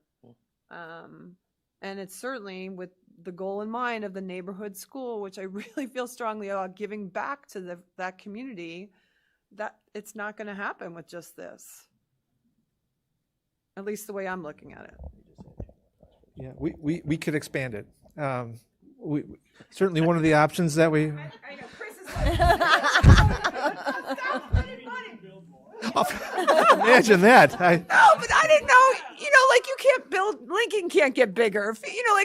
There's some you can't get bigger, but that's why I don't know if there's constraints in this particular location. I think the constraints were really us just trying to be a little bit more restrained and responsible in terms of what we were presenting to you. And that maybe even responsible is the wrong word, but we understand that there's a finite budget, and we were just trying to be sensitive to that. Truly appreciate it. But again, long term, really, how is this solving the problem that Conrad Fisher presents to our community? And I think you also have to decide, you have to decide too, are we going to cap I know that there's some That would be the other complications with option, would capping be it, to but cap, yeah. how much do you just let it continue to, sounds bad because we were worried that it would grow Let me and now. point that out. So to But that but point, I which think, is yeah. worse, capping it Yeah. or having it in two places? Yeah, exactly. Right. Yeah, exactly. If you have a lot of people that want to be in it, maybe moving it, is better than capping it. Right. So right, that you can allow for right. people to take advantage of it. That There- would be the better Been in program for 3 Edison. years, Yeah. then it would And we be do bigger. have space for that. See, and I would feel good about, Yeah. like, if you're saying that, and we're going to move part of it out, and then in a couple of years, that would bring back more monolingual classrooms Right. to that Right. community, Right. and that would gradually even it out. Right. Then the space at Edison could be used to start a new program. That would make me kind of feel better about Yeah. more space at Fields and There is one thing I'd like to point out, and as you're deliberating, we are about at the bounds of maxing out the assembly spaces, right? So if you're going to be adding more classrooms and you want to add more kids, capacity for the multipurpose room and the gymnasium are going to be Yeah, but I gonna be we're s- not. I think we're not hearing that we want to increase capacity. We want to take care of the kids that are there now. You know, Uh-huh. and there because we've got 5 sections in 3 grades right now and Mm-hmm. 4 in the others. So so this is at it's just I think adding at least 2 more classrooms I think can take care of the program as it is now with the future plan for either moving or capping, doing something to not have 5 sections at every grade level. Okay. Yeah, whether it's bigger class sizes, capping or moving.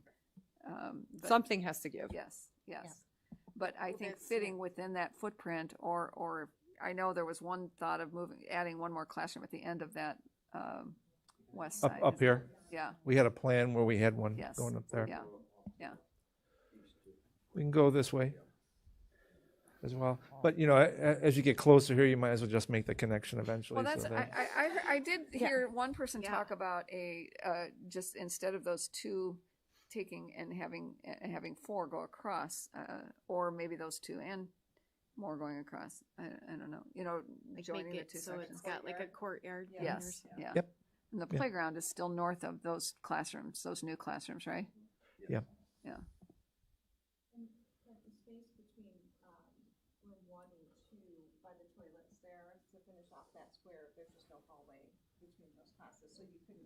Right, right. No, yeah, right.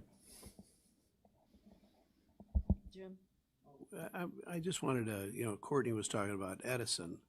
And, we also need to keep in perspective that our new boundaries take effect for people who move in 2022. Is that correct? And now it's next year, but I'm assuming that the people who have kids in other schools aren't moving them to Edison. So we're not going to see any increased population at Edison until 2027. So let's keep that in mind. And that's why we need, like, when you look at how much space they're going to have once field is built. Right? 300 empty chairs. It's exactly it. And so that's why and that's for me, I can't balance a bigger field with all that space right there, unless there's a long-term plan to move programming there and alleviate some stress on Conrad Fisher. Yeah, I just think it's less harmful or less burdensome, whatever word you want to use, to have dual language at 2 locations than it is to cap dual language.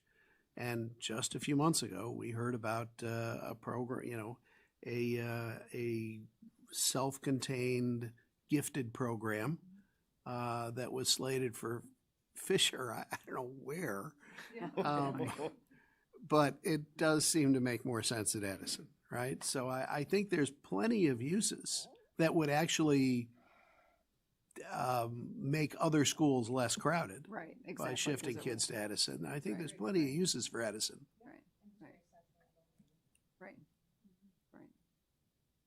And Linda, as long as we're talking about it, when dual language was first presented to us, and all along as it was presented to us, is that as it grows to other schools. I mean, is that still true? As dual language grows. Isn't that what I said? Yeah, dual language Yeah. grows. It Yeah. was supposed to, then infiltrate or, what I mean, like grow to other schools. Really only looked at this year in terms of how many students were coming from other schools. I don't know if it has trended up or not. In our conceptual discussions about dual language, we also talked about more than one language. Right. So, I mean, we could have, we could think about other languages as well. Yeah, yes. I think in some of our boundary adjustments that Jim was speaking to, there was some choice areas as well, correct? So those would not necessarily have to be families that were moving into a new home, but maybe there's some room to expand some of the choice areas. And, with the new schools might be, families might be enticing for them. The other thing,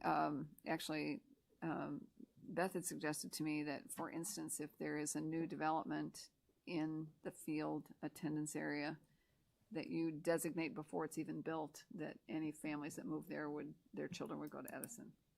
And that would be another thing to think of. I just don't know where that is in terms of the feasibility of whether it's going to get built, but it is, they had a public meeting about it, but, it's still being discussed, so.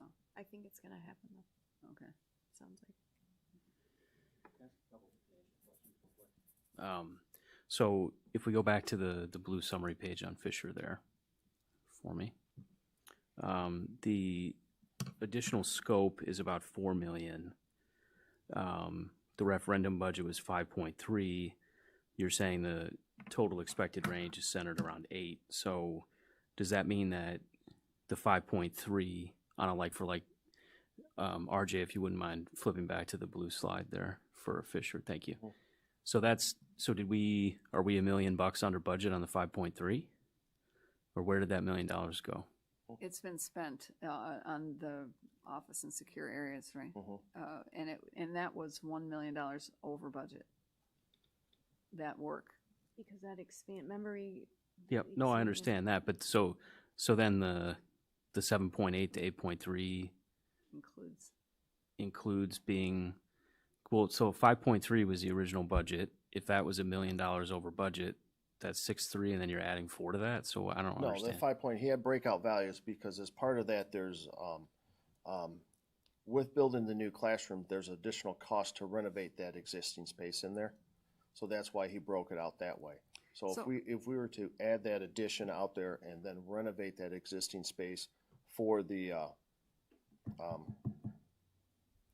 site improvements, that's the breakout. It would be 2.5. So obviously, if we didn't do that and we didn't do that renovations and stuff, that would be a little bit less money out there. But 5.3 is not the original whole. It's the budget that's left for the remaining work here. It's the remaining budget for the referendum work to be complete. Okay, I got you. Okay. So we would be 1.5, how much over? 3 million over? Yeah. And then if we could go forward 2 slides. So we're adding 4 classrooms under this construct, but they're not sort of general classrooms. They're art, music, etc. And I think what I heard was that an additional 3 classrooms would sort of solve future growth problems. Did I hear that correctly? I believe that at least 2 additional classrooms will current. Yeah, well, in this, I was hoping to find them within this footprint, or at least adding that one and finding one more. It appears to me, so the yellow is for student services.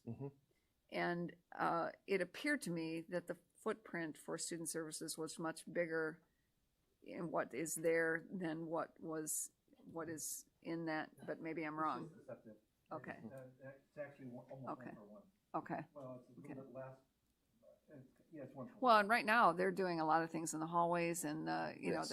so I looking at the old plan may not be a good representation of what they need for those things.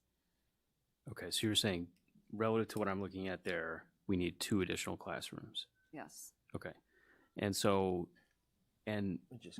just so I'm clear, Todd, so what you need from us tonight is decisions so that you can then go out and bid these projects? And further designs. And further design. And refine the designs out there.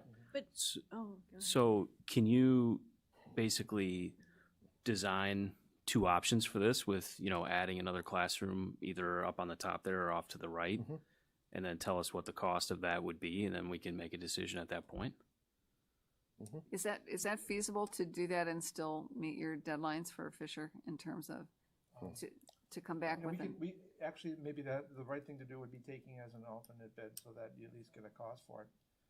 Right, that's kind of where I'm getting at. Well, we can start on this path to design this. If we the just need to board get says yes, we want to add at least a net 2 increase of classrooms out at Fisher, then we can release them to start really designing this and coming up with and refining this option and then coming up with an alternate if we have to add some more. Yeah. So just to be clear, 2 more classrooms means how many sections of? It would mean we'd have It's- enough. Fisher can only really be a four-section building, just with the way the land is, and there's one way in and out. If it starts going bigger, then we're gonna have to look at another way of getting in and out of that property, along Okay. with the The parking extra situation. classrooms is giving them art, music, Well, no, it'd be two more on to what this is, right? Right. Yeah. 2 more So they rooms. already have art and music, so. Right. built One more, in we got here. the flex room, but we can move that around Right there, with maybe orange that and pink. resource room I and know. make the flex Oh, room 2 the more resource in room addition to this. and add a Yes. classroom. Yes, I yes, thought you yes. were saying Okay, this what? was- No. Oh, sorry. Two more. Yeah. Got it. I think there needs I to be. gotta do a- it, Craig. You know, with. Yeah. Yeah. Yes. Got it. Where we can look at that, the flex room in there. This is just gonna be a resource and teachers and stuff. Flip flop those around, so this will be a classroom instead of that one. And then Well, that's also, not a- like Craig that's said, not a look at game, this though. space here. And that's a switch, that's not a Well, game. and then look at this room right here too. Okay. As That's Craig says, one. as they start to refine it of how much they lay out all these spaces with those individual Okay. teachers, resource areas and things like that. Okay, but what I'm talking about is two, so whether that needs to be an addition at the top or across, I don't, okay, yeah, it's not gonna, right.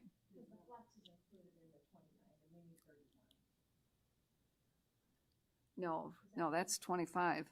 Well, the 29 total. 29. The total, because flex is included in that Oh, okay. 29, yeah. Flex is an So, extra yeah. room. I'm looking at the 25 subtotal, yeah.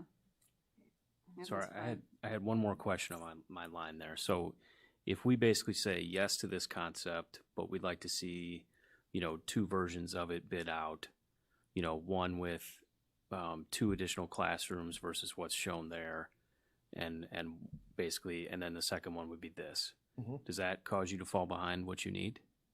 No. Money. Yeah. Can I just, Cost in that, sorry, to That's do all okay. that extra design work. Is that significant? We can make it work. That's what I like to hear. Wait a minute, you're looking at the wrong guy. yeah. I'm looking at Brad in the back, Mr. Paulson. Brad's like, I'm not coming up there. I'm just gonna sit in the back. Oh, sorry, that's something that It's they, fine. yeah, go ahead. I just have 2 questions. I like the idea of bidding the second option as a bid alternate because it gives us some flexibility, and with some of these estimates that are still unknown, we might have a different decision once the bid packages come back, depending on what they come back at. So Right. bid alternate is, I think, a good way to go. A question, I just want clarification on the 5.2% overage. Does that include these millions of, on the blue slides, right? It includes, the middle of the range. the 3 classroom addition at Field, Mm-hmm. and it includes this range of Right. $8 million Design. dollars. So that includes this along with Jackson. Okay. It would not include if you don't find 2 additional classrooms in this footprint. Right. If you add to the footprint, it would add to the cost. Yeah. So it doesn't include the bid alternate potentially and a 4-section field? Right. Correct. Thanks. Just wanted to be clear about Right. that. Right. So then, can we agree to Do a give them the alternate marching bid. orders for Fisher? Okay, so, any other questions before we, Karen, were you asking, or just your pen? Sorry, I didn't know if you were asking. She's trying to get attention. Yeah. Can go I, ahead. Yeah. I need to put some marginal cost numbers on this to Okay. get it Yep. straight in my head.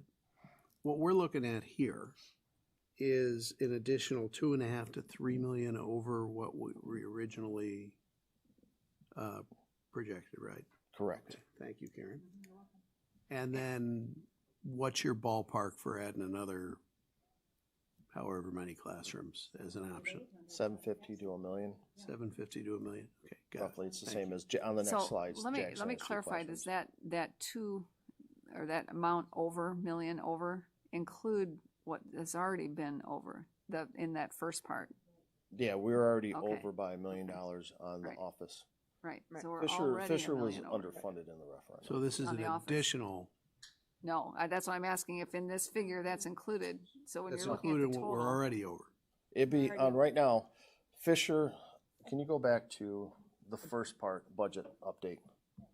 Way back in a riddle.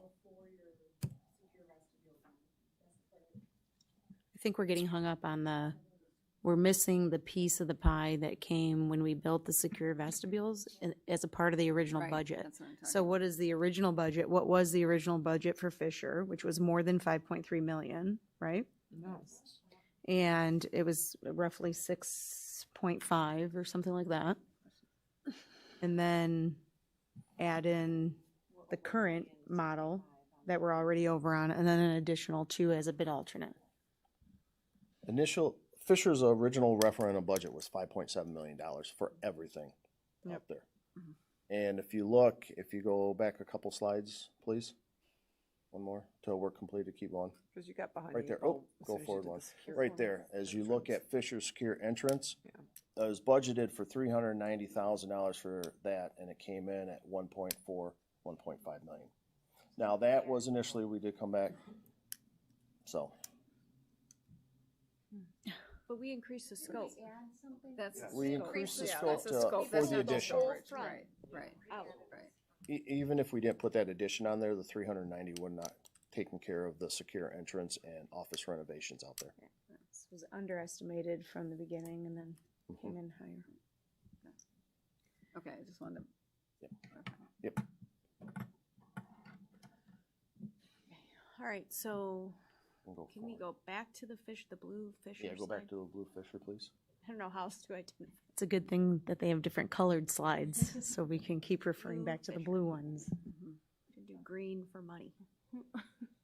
So in theory, if you get there, $1 million for the secured entrance and then $2.7 million for this one. So we're looking at, if you approve this to go with this, we're looking at the million and the 2.7. And then if we add another couple classrooms, depending on where we're at, it could be potentially another $1 million then too. So that makes a total cost. Mm-hmm. Well, yeah, you're closer to 9 than 8 point. Mm-hmm. Yeah. On the high end. 9 to 10 mil total.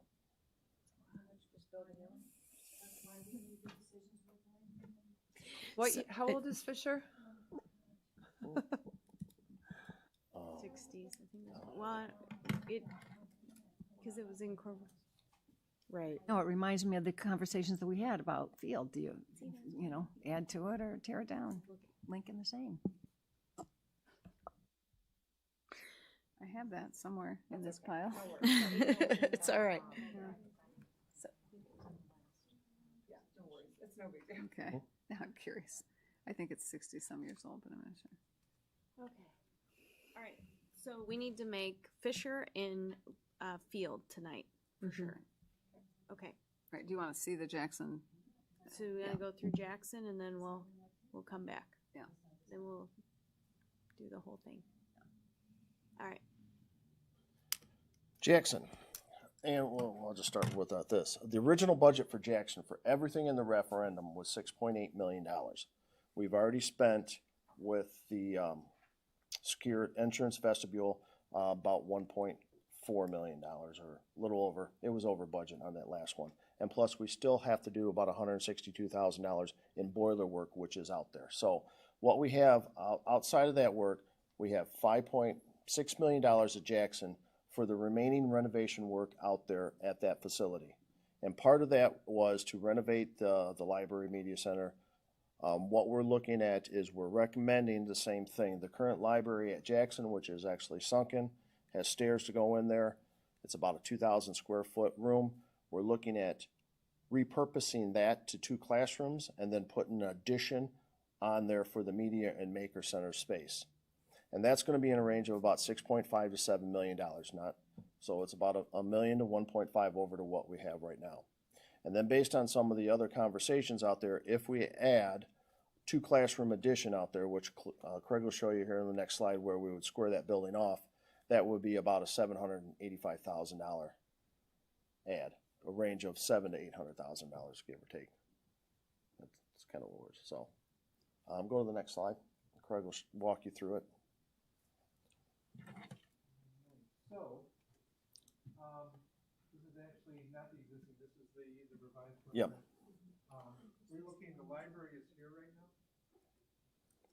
Converting that back into 2 classrooms as we move the library into a new addition up at. And then I think there was an alternate proposal, which we haven't, oh boy, alternate proposal, which we haven't shown, drawn here, but that's an alternate for 2 additional classrooms as the need arises.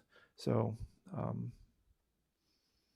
it's just a, kind of a domino effect with a couple different classrooms. Pretty straightforward.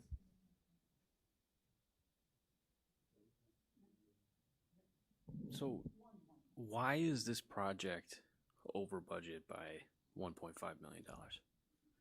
That's what I'm trying to understand that generally about these, on a like-for-like basis, excluding scope, and, no maintenance capital in the numbers on either side. Okay. If you go back to the purple slide, correct? So included in this is replace the domestic piping, technology, AV cabling, mechanical and temperature control system. Basically, in that number is air condition this whole building. Mm-hmm. That was part of the referendum. Toilet rooms and renovate the corridors where we're looking at ceilings, lights, flooring, and everything else. So there's maintenance items included there. The reason it's costing more is because of 3,000 square foot addition out there. If we were to stick to the referendum where it just says library renovation and renovate that existing library and try to get a makers out of there, then we would be well under that 5.5. But we would end up with a very small media center, and then we would have to deal with the issue that we have the steps going down in there too. And then there's a ramp outside of it. Okay, got it. So the maintenance projects that are included on here are the same maintenance projects that were included in the 5.6 million that was voted on. Correct. There's nothing additional No. maintenance costs that's in that number. Okay. So it's over budget purely because of scope expansion. Correct. Okay, got it. Thank you. And the secure entry but that was a scope expansion also, the secure entry? Okay, that was $500,000. Not really. Yes. Yes. Yes. Well, it said renovation, but renovation. And we're certain we need those 2 classrooms. Yes, Jackson's actually growing. Yeah. Would you mind flipping back to the capacity utilization slide from earlier in the presentation real quick? And Jackson's tight. Mm-hmm. Sorry. Okay, thank you. I just wanted to refresh my memory. Thank you.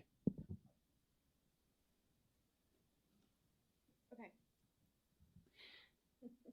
So for Jackson, do we feel like this project will meet the needs in the foreseeable future? Yes, and remember they are, they have those big classes this year. They're still not as big as they were at their biggest, but they seem to be moving in that direction. Again, as with everything, without a demographic study, we're looking at short trends and trying to predict impact of COVID and everything else. But they are up in those early grades, which those kids tend to stay. And but remember too that the boundary changes will move some students from Jackson to Edison. So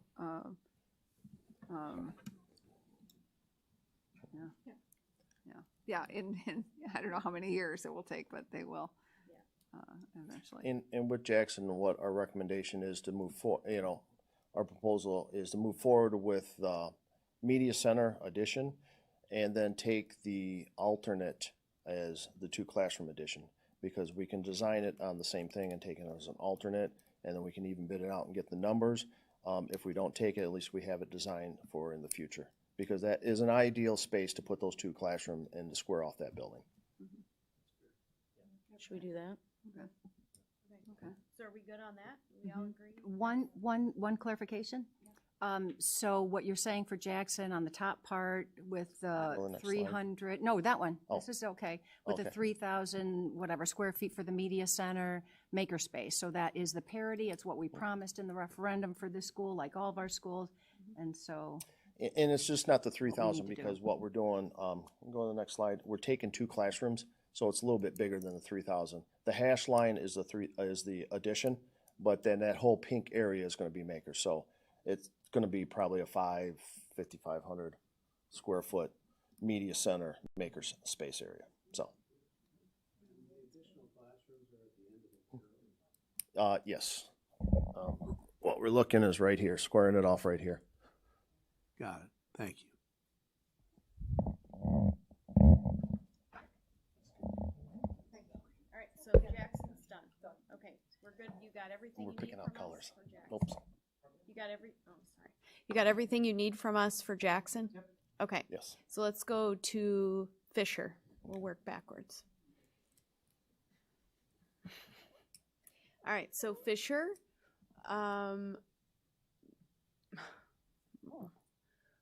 basically you're gonna do an alternate bid for, can you go to the picture, I guess? I don't know, which is better. You're gonna try to get two more. The Next one. Next picture. Yes, we'll work on that. They'll refine this one and see to get additional rooms out there, and we'll put that as an alternate out there. And it may Okay. be within the base bid as they sit there and redo it. All right, now can And as go- you yeah. refine even just this design, if that's an alternate, we want to see a net, at least one classroom gain, not just a Yes. switch of space, but a gain Yes. of a. At the end of the day, it will be a net increase of 2 classrooms for art and Okay. music and 2 classrooms for general ed Okay, instruction. so then can you go back to the money slide? Please, the money slide?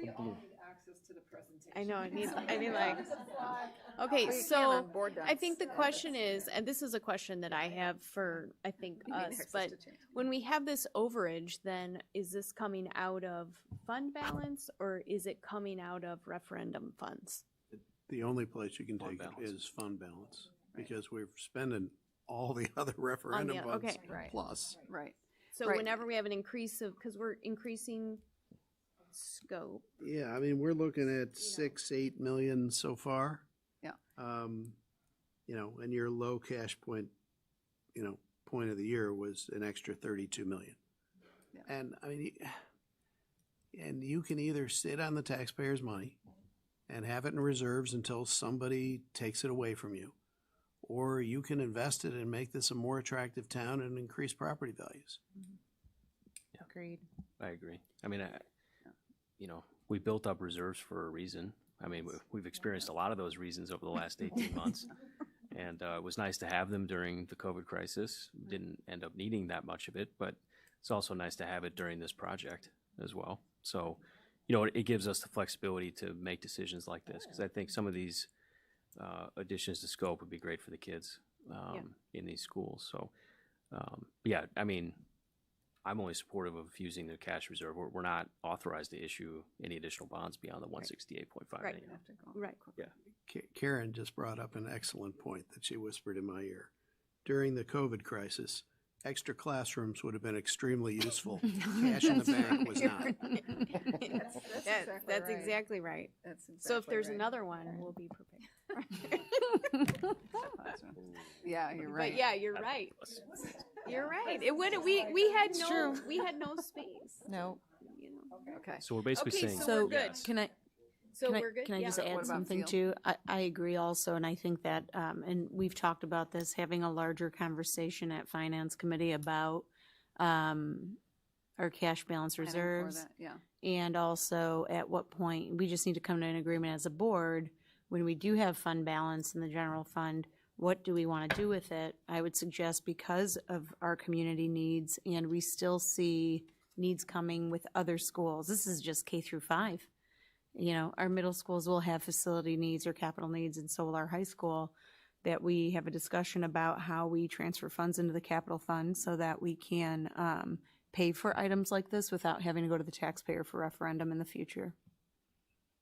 I would love to have that discussion of what we invest and what we return to the taxpayer.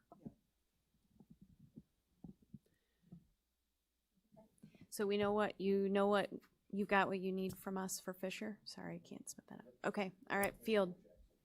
All right. Final one. All right, so basically, are we going with 3-section, No.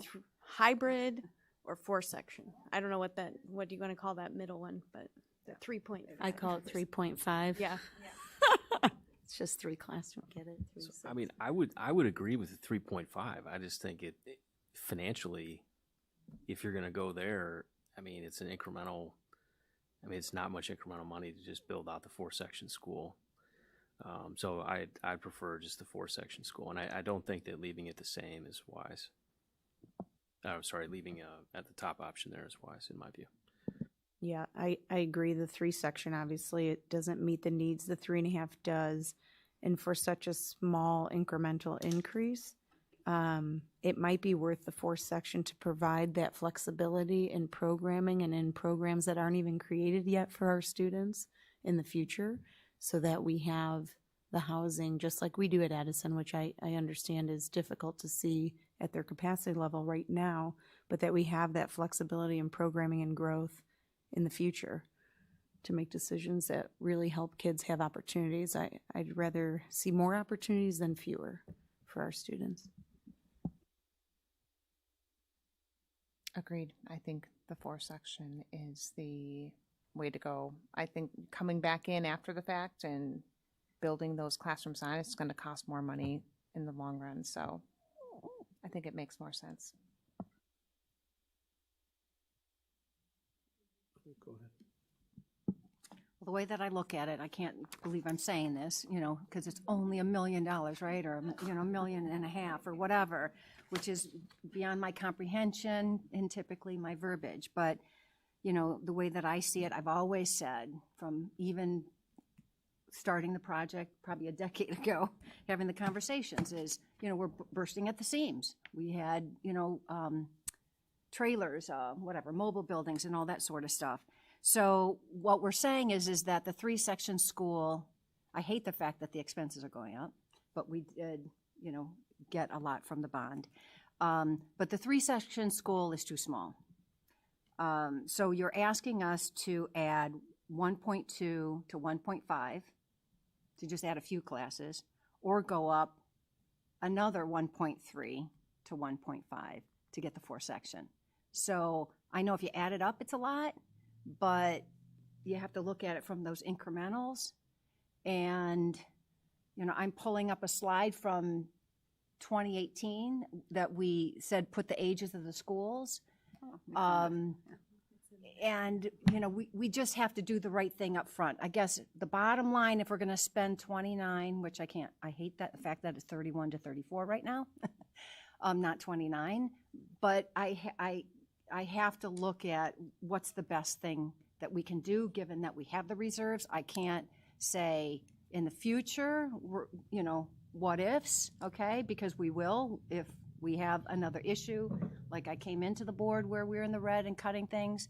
But at this point, I really think that we have to invest the money that we have wisely, because we do hear from people that make decisions that we have no control over, saying that we're sitting on too much money in our fund balance. So I'd rather invest it in our community and do it right up front and have the flexibility, because we were stagnating. Everybody told us that, the community, our employees, whatever.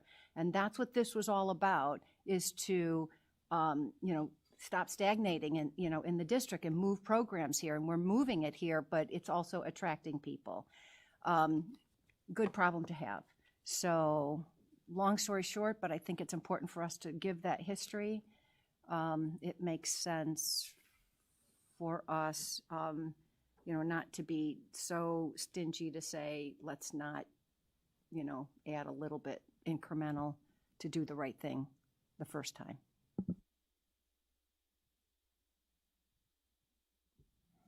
Three sections is not enough. The administration recommends more. The second option is what I'll call the hybrid option. Hybrid options, in my mind, they're like all-season tires. They're optimized for nothing. So, four sections is what makes, for cost benefit, 4 sections seems to make the most sense. All right, it's fine. Yeah, it's tough, because I think we have to look at it's money, and I think we've got to really look at our space and make sure we are utilizing it. But looks like 4 sections is where we're headed. So that, I think you got everything you need? Yep. Thank you. Okay. I have one request. Oh. Please work to the bottom end of these ranges. Yeah.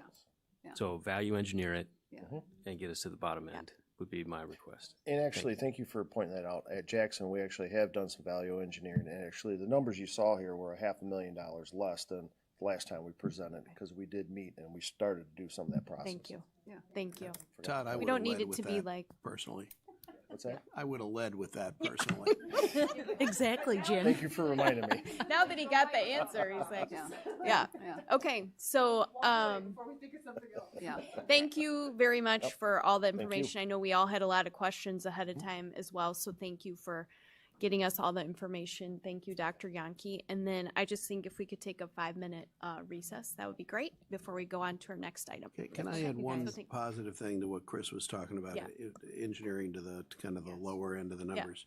I mean, we're seeing supply chains work themselves out, and in the bigger market, the price of lumber is now dropping, Yeah. and I think the price of building materials as they adjust will follow suit as well. So Yeah. hopefully the wind is at our back here. Great point. Good point.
Okay.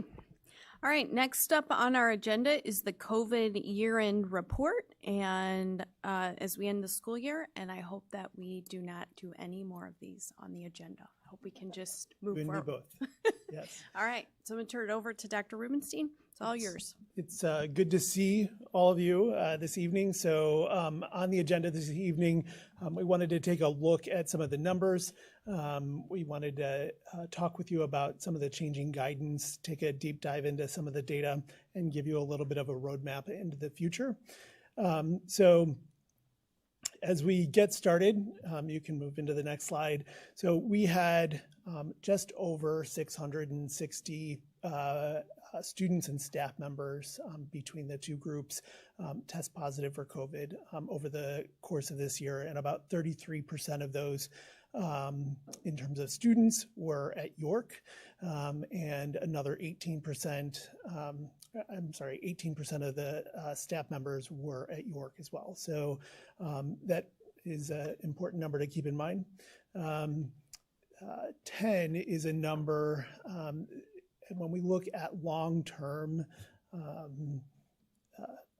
outcomes and cases and those sorts of things, we look at multi-system inflammatory syndrome. So it's a long-term sort of illness that develops in some children, and that is the number of children in DuPage County who develop multi-system inflammatory syndrome.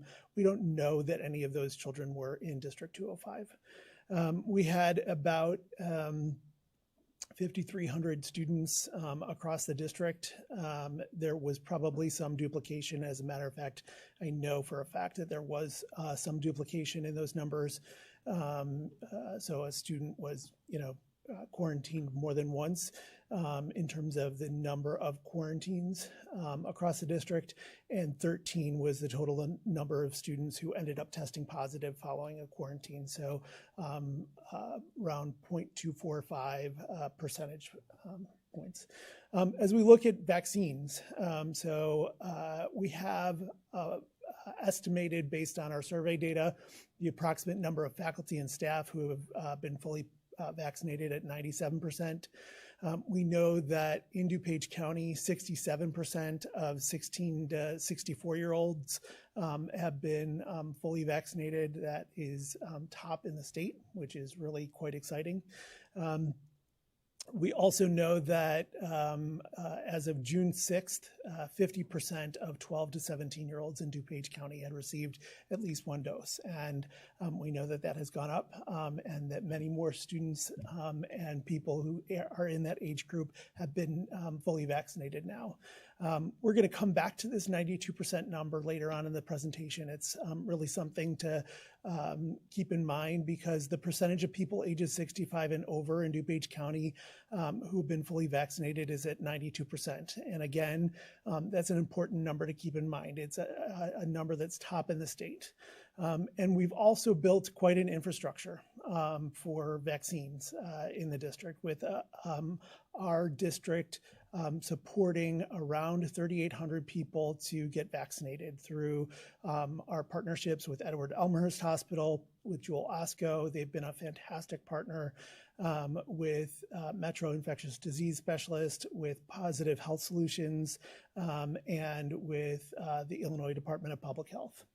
So as we look at the guidance over the course of this year, much of it changed. And while it was subtle, from June 23rd, when the initial guidance came out from the Illinois State Board of Education, their guidance at that point was, I just checked this afternoon, was 36 pages. It was really a cautious document, to March 9th, when it shifted to a much more optimistic document, was cut to 20 pages. And there were some really significant things that were in there. And importantly, some of the pieces that were put into place here were related to occupancy limits, and asking that we look at our occupancy limits in schools, and then also the physical distancing. And so those were the pieces that we put into place there. If you can move to the next slide, there were some other pieces here. The guidance and information changed often, though, and it was difficult for people to understand. There were at least 8 updates that came from the Illinois Department of Public Health. There were over 30 executive orders from the governor. There were additional pieces of guidance from local health departments, all of which had to be interpreted and then brought down to the schools. And we're a school district. We're not used to doing all of those things on a day-to-day basis. There was also publicly reported information about face coverings from the CDC and other entities, which didn't provide clarity for schools about what's necessary and when. So people are saying everybody can take their masks off or their face coverings off when that hadn't been really readily available or ready to be done yet in schools because it hadn't been cleared by the Department of Public Health. There was also all this new vernacular for everybody. So we're in Region 8 and we're in Phase 4 and there's tiered mitigations and what's a quarantine versus an isolation, which everybody needed to learn. So if you can move to the next slide. So over the course of this year, DuPage County, as you all know, really saw a significant number of COVID cases from a high way back in November. That was a spike in the COVID cases. And in the last several weeks, the number of cases has fallen significantly. So significantly that where we were once consistently at substantial transmission, we fell very quickly to moderate transmission and are now and have now been at minimal transmission rates for 2 straight weeks. We're at our lowest points since the start of the pandemic, even lower than we were at any point during the last summer. So really quite exciting in terms of where the DuPage County numbers are at. If you move to the next slide, the percentage of people who are fully vaccinated in DuPage County, the 53.57%, that's overall population. That's not just the 12 and over, that is the overall population. So that includes every child that's like born today. 53.57% of the population is fully vaccinated in DuPage County. Very, very exciting. If you move to the next slide, these are our own metrics. And so with the exception of a few days in February, the district only recently fell into that moderate and then minimal community transmission. So we are now seeing it's about 1 case per day, less than that, really. And that is really quite exciting by the numbers. And that is something that we could have only imagined way back when. So if you move to the next slide, this is our positive students over the course of the year by month. We had a really difficult month in January. It was very tough on our nurses. It was very tough on all of our staff, and it was certainly tough on our students. February, all of our numbers went down, and then we saw an increase just as DuPage County did in March and April, and a slight drop off in May. As we look at the numbers of quarantines, which is on the next slide, those really picked up at different points during the year. So October, the number of quarantines were really high because of the fact that we were looking at fall sports. And so that would be a really high number there. In March, we started to bring more of our elementary students back into the classroom.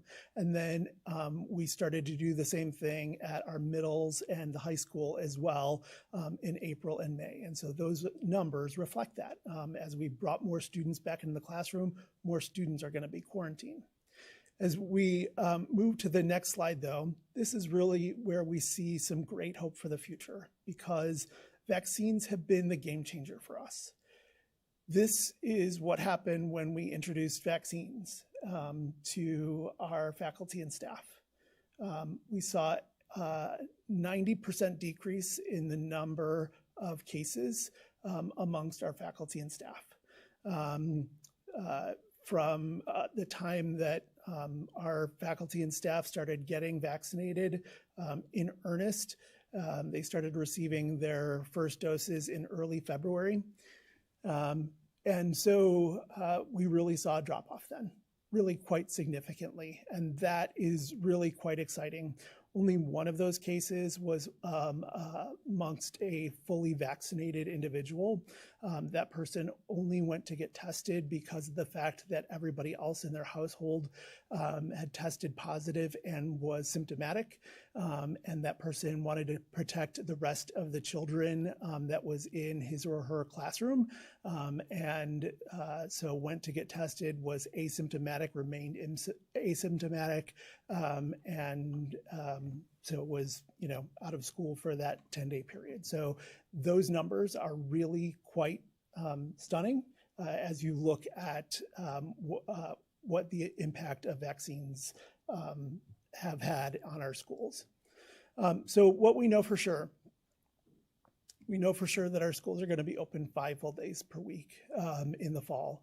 The State Board of Education has adopted a return to learn proclamation for the fall. We have small numbers of students who have requested to learn virtually in the fall due to medical issues. And by small, I mean under 20. Some of those, and all of those, we are requesting follow-up medical documentation as suggested by the State Board of Education and by others to document that virtual learning is actually necessary. The State Board of Education and the State Department of Public Health we had heard that it could be Friday of this last week. We still have not seen it yet. We want to be clear that we have no plan for wide-scale testing or screening of students in terms of shield testing or saliva testing or anything along those lines. Importantly, DuPage County is going to stop issuing guidance to schools and is going to stick to the guidance issued by IDPH and ISB. So if you move to the next slide, this is where we go back to the 92% of our elderly population are fully vaccinated, because I think that it's important for us to remember what the big picture of COVID was when we look at our mitigations, which is to prevent hospitals from being overwhelmed and to prevent our most vulnerable people from becoming ill and passing away. And when 92% of our 65 and older population have received a vaccine and are fully vaccinated. I think that with that availability of vaccines and our declining COVID numbers, we have to re-examine our approach to face coverings in schools and close contacts and quarantines and other preventative measures. And given where our numbers are at currently and the effectiveness of those mitigations during the past year, we would suggest as an administrative team really focusing on reconnecting our students with their learning environments, improving social and emotional learning, supporting student academic growth, and educating all students 5 full days each week in an inclusive environment. And that is where, I am fine with setting up a vaccine clinic every month on the stage at York High School or in Bryan's cafeteria or whatever. And like I said before, we have the infrastructure more than anything to do that now.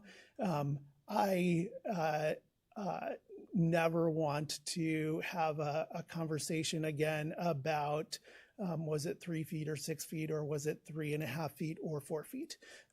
Those are not conversations that are conducive to student learning, and healthy students are going to learn better in our schools. So that's all I've got for you. Okay, awesome. So first of all, thanks for putting together all that data. And also, I know that it's a lot of work that you've done and the team has done to also provide the community and staff with opportunities to receive the vaccine if they choose. And, those numbers are really high that helped us. So, before I, turn it over to my colleagues, I just wanted to say that, I think with this local data and, the state of Illinois on their coronavirus.illinois.gov website states that in phase 5, all sectors of the economy reopen with businesses, schools, and recreation resuming normal operations with safety guidance and procedures. But I believe those two things put us, this is me, so you can disagree, but I believe it puts us in a position to use normal as our baseline for planning the opening of 21-22. So normal to me is defined as operations in school as they were in the year 2019.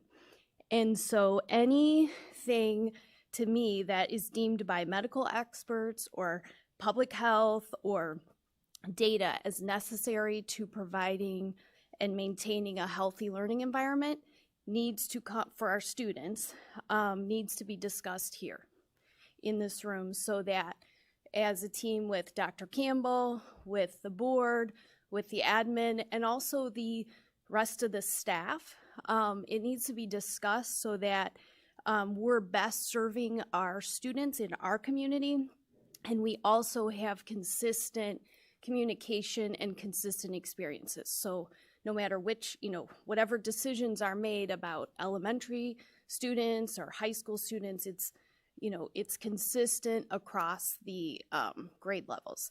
And so I think that, we probably don't want to get into the details of what that looks like tonight, because I don't think, Dr. Campbell's not here, and we don't maybe have what we need to do that.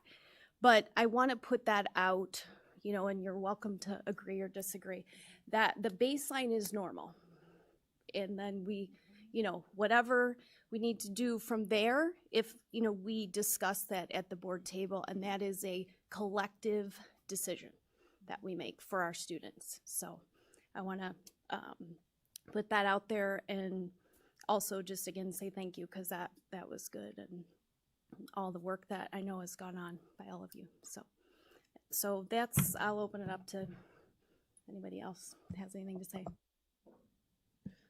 I also want to say thank you about the vaccination clinics. They were, my personal experience through the York one and the Bryan one, and even the Bryan one, from the first shot to the second shot, you saw it was kind of a messy first shot experience. Yep. Your team last Friday when we were there just made the changes, made it it was a much better experience. And I know how much work went into all of those. And so I do want to thank you and all the people involved in putting on those clinics, including all the parent volunteers that watched everybody sit for their 15 minutes, because there was lots of parents that volunteered to do that. Yep. So for the PTA Council and all the PTAs that organized those volunteers, I really want to say thank you. I think, and when I was just writing down my notes, it sounds like very much what Kara said.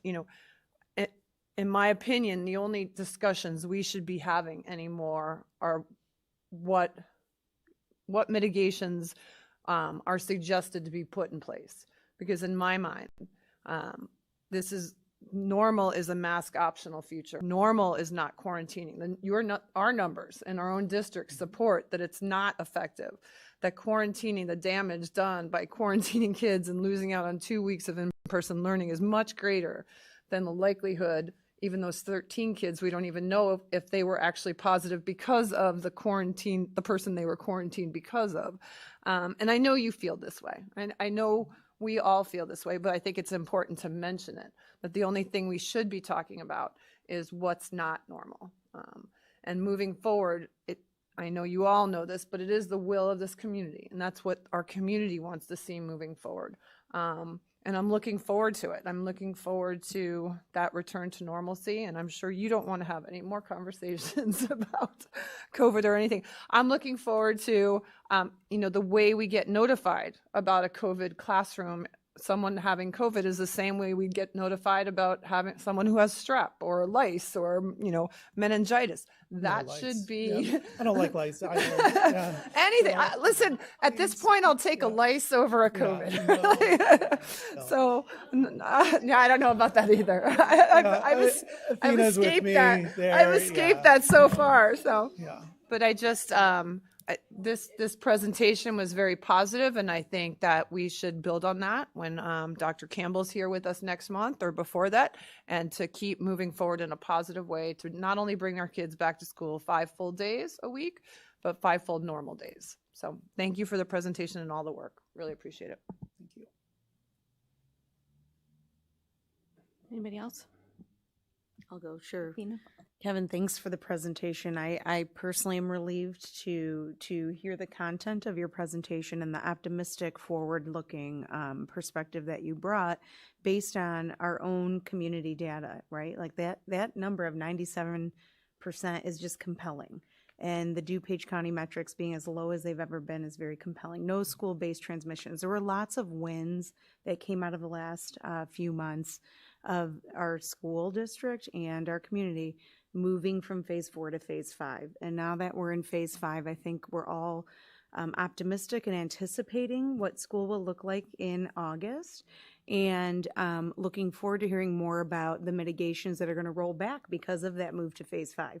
And if we continue down that path, which I think we are hopeful that we will be, that impact then goes down to our students feel that impact, and that school becomes what they've always experienced, that happy, learning, joyful environment that focuses on social emotional skill building, and not, where I'm sitting at lunch to eat my sandwich by myself. So thank you for that. I look forward to hearing more from the admin team about what school's going to look like in August. Thank you. Thank you, Kevin, for that, and for everything that you've done with vaccines for our community. It's just been fantastic. I hear nothing but good things about it, so thank you. And everyone else who's helped on that team. One thing that stands out is the difference between when we were sitting here or at home at the beginning of the last school year trying to make a plan for what school is going to look like, and where we're at now, which is a completely different place. We had hardly any information about COVID. Everything was changing constantly. We had no data of our own for our schools, for our students. Now we have so much information. We have vaccines for almost everybody coming. We have our own data, tons of it. And so I know that as a team that we are going to work hard together to analyze all the information that's going to be coming, hopefully soon, to us, and whatever guidance and recommendations are given, but then to really use our own data to make the best possible decision that we can for our students and staff and buildings. And I think that it's just a blessing that we have all this information now to be able to use in those decisions that we're going to make moving forward. So thank you for all that. To add on to that comment, to just be clear, I mean, we had our first full in-person administrative team meeting of the year last week. So there were literally people amongst that 48-person team who, if you're an assistant principal at one building, you would not have a reason to maybe meet a principal at another building or, drive across town. And so there were people who had not met each other yet in that room. And so it was a very, very good feeling. What we did not know at the beginning to what we know now. And so I couldn't agree with you more. Yes, and I just know we're all committed to getting everyone's, our kids and our students' lives back to what they should Typical. be. Yes. Back to normal. So thank you. I won't go into all the thank yous, but what I thought was really important that I'm glad you put in the presentation is DuPage County, Elmhurst, and just what did it look like over this past year and the numbers. That was really helpful. to have it in one place. So AJ, if you go back one slide to our next steps, I'm just trying to get clarification.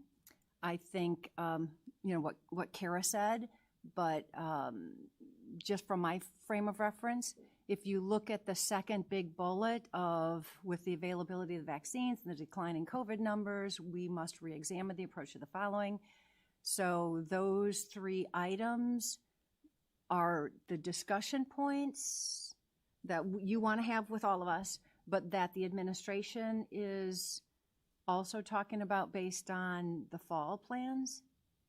Because I'm trying to get a sense of, with Illinois Open, what does that mean for us? And to your point, our control of it. Am I reading that right, or? Do you want to go? Do you want me to go? Okay. Yeah.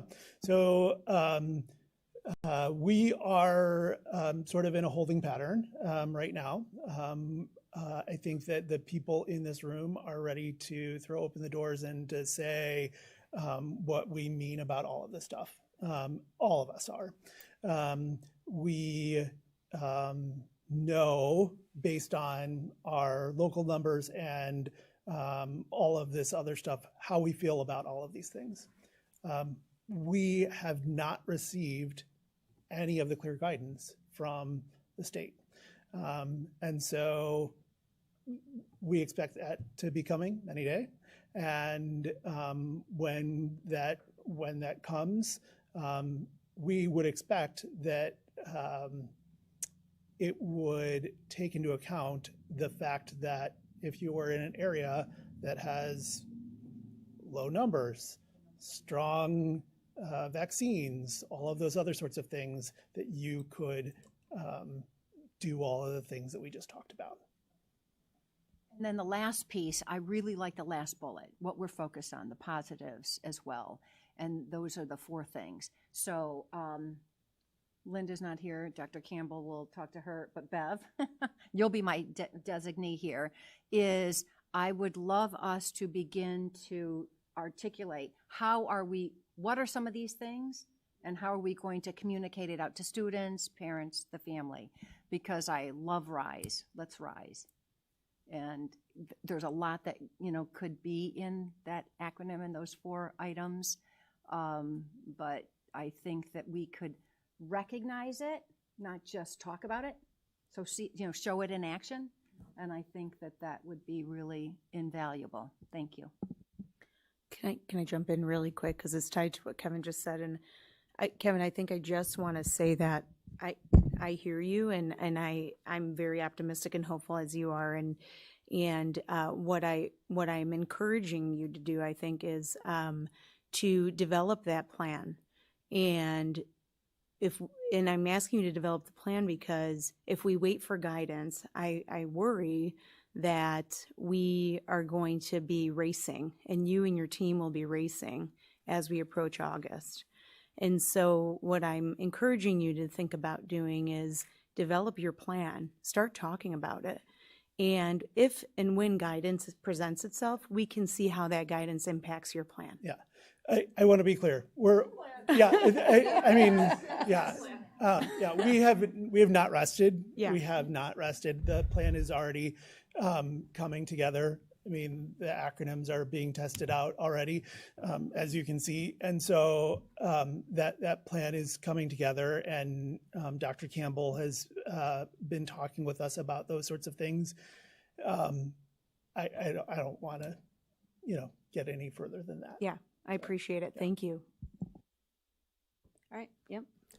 Yeah, and I mean, my hope and expectation is that plan will be quite simple, because I think the availability of vaccines for essentially any at-risk person who would like to have a vaccine means that it's time to get back to normal for these kids.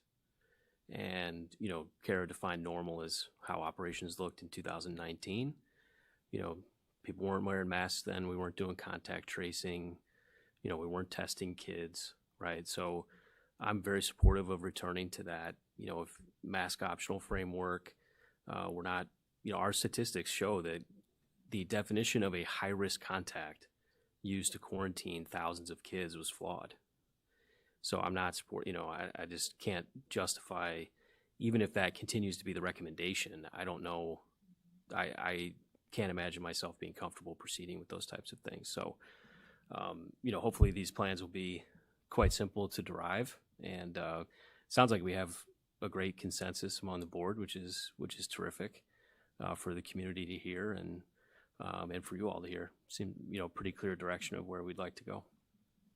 So thank you. Okay, anything else? Oh, Jim? Really don't have anything to add, except that from what I just heard, it sounds like you would have a tremendous amount of support from this board if you were to come out with some guidance, because I think or actually, let's not even call it guidance, a plan for the fall, because I think our community really needs to hear that, and the sooner the better, because people are making plans. And it also, from what I just heard, sounds like if that is contrary to any guidance that these agencies come out with, let's keep in mind that it is guidance, and it sounds like you would have our support, even if our plan was contrary to part of that guidance. So, I think our community is hungers for some information sooner rather than later. Okay, thank you. Thank you. Okay. Next up is the superintendent's consent agenda. So these tend to be routine items or things that have already been looked at in committee. So my first question is, does anyone have an item they would like to pull from consent? I'd like to pull item P. Okay. Anybody else? All right, then can I have a motion for the consent agenda minus item P? I move that the Board of Education approve the following consent agenda items: A, personnel report; B, financial report; C, special education resource group grant approval; D, instrument donation approval; E, no red ink ELA digital resource; F, approved Corwin agreement for York High School Equity Project 21-22; G, extended school year agency contracts; H, bid 2113 York High School site improvements; I, disposal of district facilities property; J, dispose of surplus technology equipment for 21-22; K, approval of the property schedule addenda and ancillary documents under the master tax exempt lease purchase agreement with U.S. Bank Corp. in amount not to exceed the current value of $1.5 million. L, first read section 2. Board of Education policy updates. M, first read section 5, personnel policy updates. N, first read section 6, instruction policy updates. O, first read section 7, student policy updates. Q, destruction of verbatim recordings of closed session minutes. I'll second. Okay, all right, Jenna, a motion was made by Mrs. Troutman and seconded by Mrs. Hassler. You can call the vote, please. Mrs. Troutman? Yes. Mrs. Hassler? Yes. Mrs. Stupen? Yes. Mr. Kaczynski? Yes. Mr. Collins? Yes. Mrs. Arvanites? Yes. Mrs. Caforio? Yes, 7 ayes, no nays, motion passes. All right, if I could have a motion for item P, please. I move that the Board of Education approve the item P, first read section 8, school community relations policy updates. Second. Okay, discussion? Frankly, I did like it better when the policy committee recommended no change to the original policy. I can't imagine anything more frustrating to a community member to, get a response back that their email to the school board or whoever within the school district violated board policy 6:235, whatever that may be. I just don't think that. I think we're just frustrating people. They may have unintentionally violated a policy they don't know about. I just think we're supposed to be doing everything we can do to be responsive and attentive to our community. And I encourage the policy committee to go back and reconsider and maybe even come up with some different language that might be better than what the IASB proposed here. Karen? Yeah, my question was, it seems as though all of these policies were from the press. So it was really kind of doing that. It wasn't that we were doing anything unique, right? Most of the time you don't get any background, but did you get any background on this one? Because I'm like, where No, did this it really come from was a and why? cross-reference update, just adding in the reference to that policy, which already exists. 6235 already exists. It's not a new policy. It's just cross-referencing it, and it really is trying to make an efficient communication system where our community members will, all it's asking is that the goal should be to contact the appropriate district personnel and not send an email out to, throw it at the kitchen, or what do you, throw it at the kitchen sink? I was going to say the refrigerator. I usually throw pasta at the refrigerator to see if it sticks, but throw it out at the kitchen sink. So, to see who's going to answer. So I think that's the intention of this policy. And I think, that's the only addition. We made no additional corrections or modifications to what press has recommended. And I'm trying to pull up the 6235 to read it verbatim to you, but it's not working. And what? Oh, I'm sorry. It just kind of reeks of too many lawyers in the pot. That we're telling somebody that, you're reply, you're trying to be within one of our policies, but now we got to refer you to another policy. Then let's just say it. Let's just say what we're trying to achieve. Well, it does say it. It refers. It's like abide by the standards, and I think, limit your communications to relevant individuals. In my opinion, it But does not state everybody it. knows that, I guess. And I remember, early on in my tenure, right? Because we had buildings full of people, remember, at one point. We have to listen to our community, and that's good policy. I understand the intent here, but what we ended up doing is we work with Max about communications protocols. And it's, where is the issue? Address it there. That's where it's best done. And if it's not being resolved, you work through. We can reiterate that or emphasize that, but there's a lot. We're huge, and some people, they're new to it.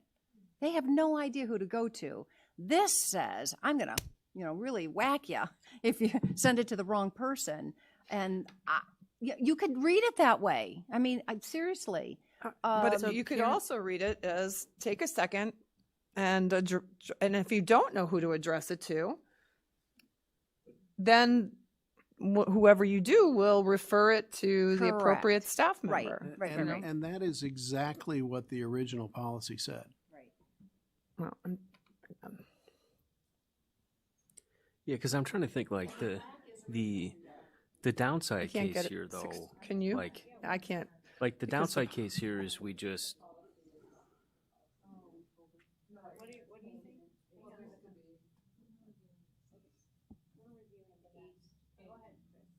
Yeah. So, the downside case here is that someone misdirects an email and we forward it to someone else, right? So, are we really hurting anyone here?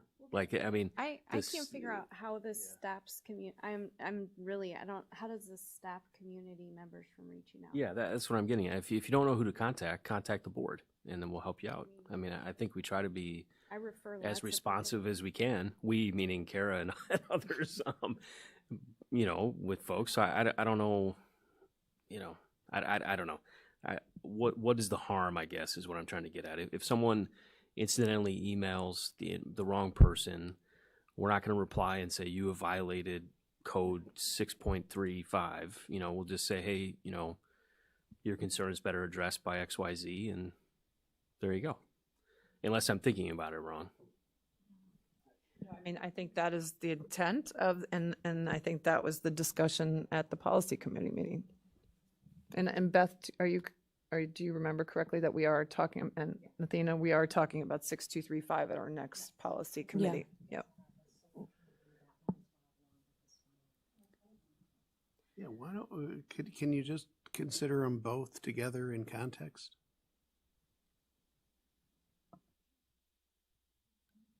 Well, I mean, we discussed it at length. Yeah, So I'm a little stuck. I'm not sure where the grind is on this one.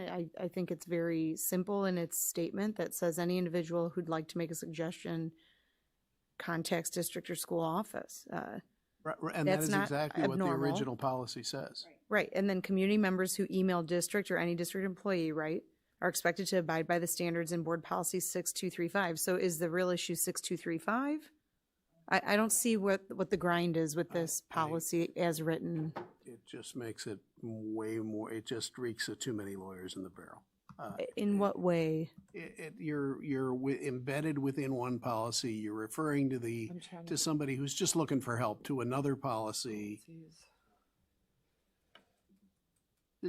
Then just say what 6235 says. I don't even know what it says. I'd have to go look it up. That's what we're trying to look up, but we can't grab it. The right. policy sections were removed from board docs, so I'm working my way there. Hold on one second. Do you have it, Karen? 6235? 6235, instruction, access to electronic networks. And what is, can you just, what are It's some of the pages long. subtitles? Curriculum and appropriate online behavior, acceptable use, internet safety, authorization for electronic network access. So that's So- access to electronic networks. That's the exact part that this is referring to. So can you read that part to us? Sure. Electronic networks are a part of the district's instructional program and serve to promote educational excellence by facilitating resource sharing, innovation, and communication. The superintendent shall develop an implementation plan for this policy and appoint system administrators.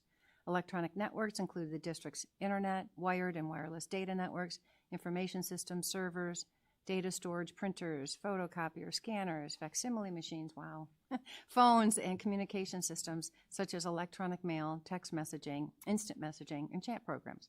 Electronic networks also include technology owned or licensed by the district or provided by the district for use by its employees or students, Yeah. including technology. So I think it sounds like a fair use kind of agreement. It's because you're emailing a Exactly. district email address. That's all it is. That's all it That's is. the only thing it's adding in. It's not prohibiting you from emailing a district Exactly. employee. It's just because it's a district email address that triggers it. Is it making life easier for the people who pay taxes that want to communicate with us? I don't see It's how not it's making it I more don't think difficult. I don't think it's doing either. I think Yeah. it's just referencing a standard. There's no action. I don't being personally go to taken. board policy to email as a parent. I just And just to do be it. clear, because the worry is like, will this cut off communication? And that is not its Or will intent. people get, a nastygram from one of our employees if they try? So They will not. our board would be very upset if that happened. Of So just to course. be clear, Absolutely. that when the community contacts people, please refer them to the right person if they've contacted the wrong person. Mm-hmm. So I'm fine with it. I mean, that's pretty standard legal language, I think. There's no action listed. Which is going to be, it's on our list to review at the next meeting, yeah. Well, here's devil's advocate. I mean, we're here, we're saying that, other people can come in and say, here's this policy and cut people off. That's not, I guess to have it in there, it just sends a message. But I don't think, unless I'm missing something, it's not, there's no action that is saying that it's going to be taken or that someone's going to be cut off from any communication if they do email the wrong person, right? Or am I missing that verbiage in there? But you can't interpret it that way. That's all I'm saying, guys. I don't even see where it, the it could be interpretation is. changed. Okay, well, so, I guess. It's a vote. What was the motion to do? The mode is to pass it. Yep, for first read. So, Call a vote. I guess we will call the vote, and unless you want to modify the I made the motion and I don't want to modify it. So. So anything else?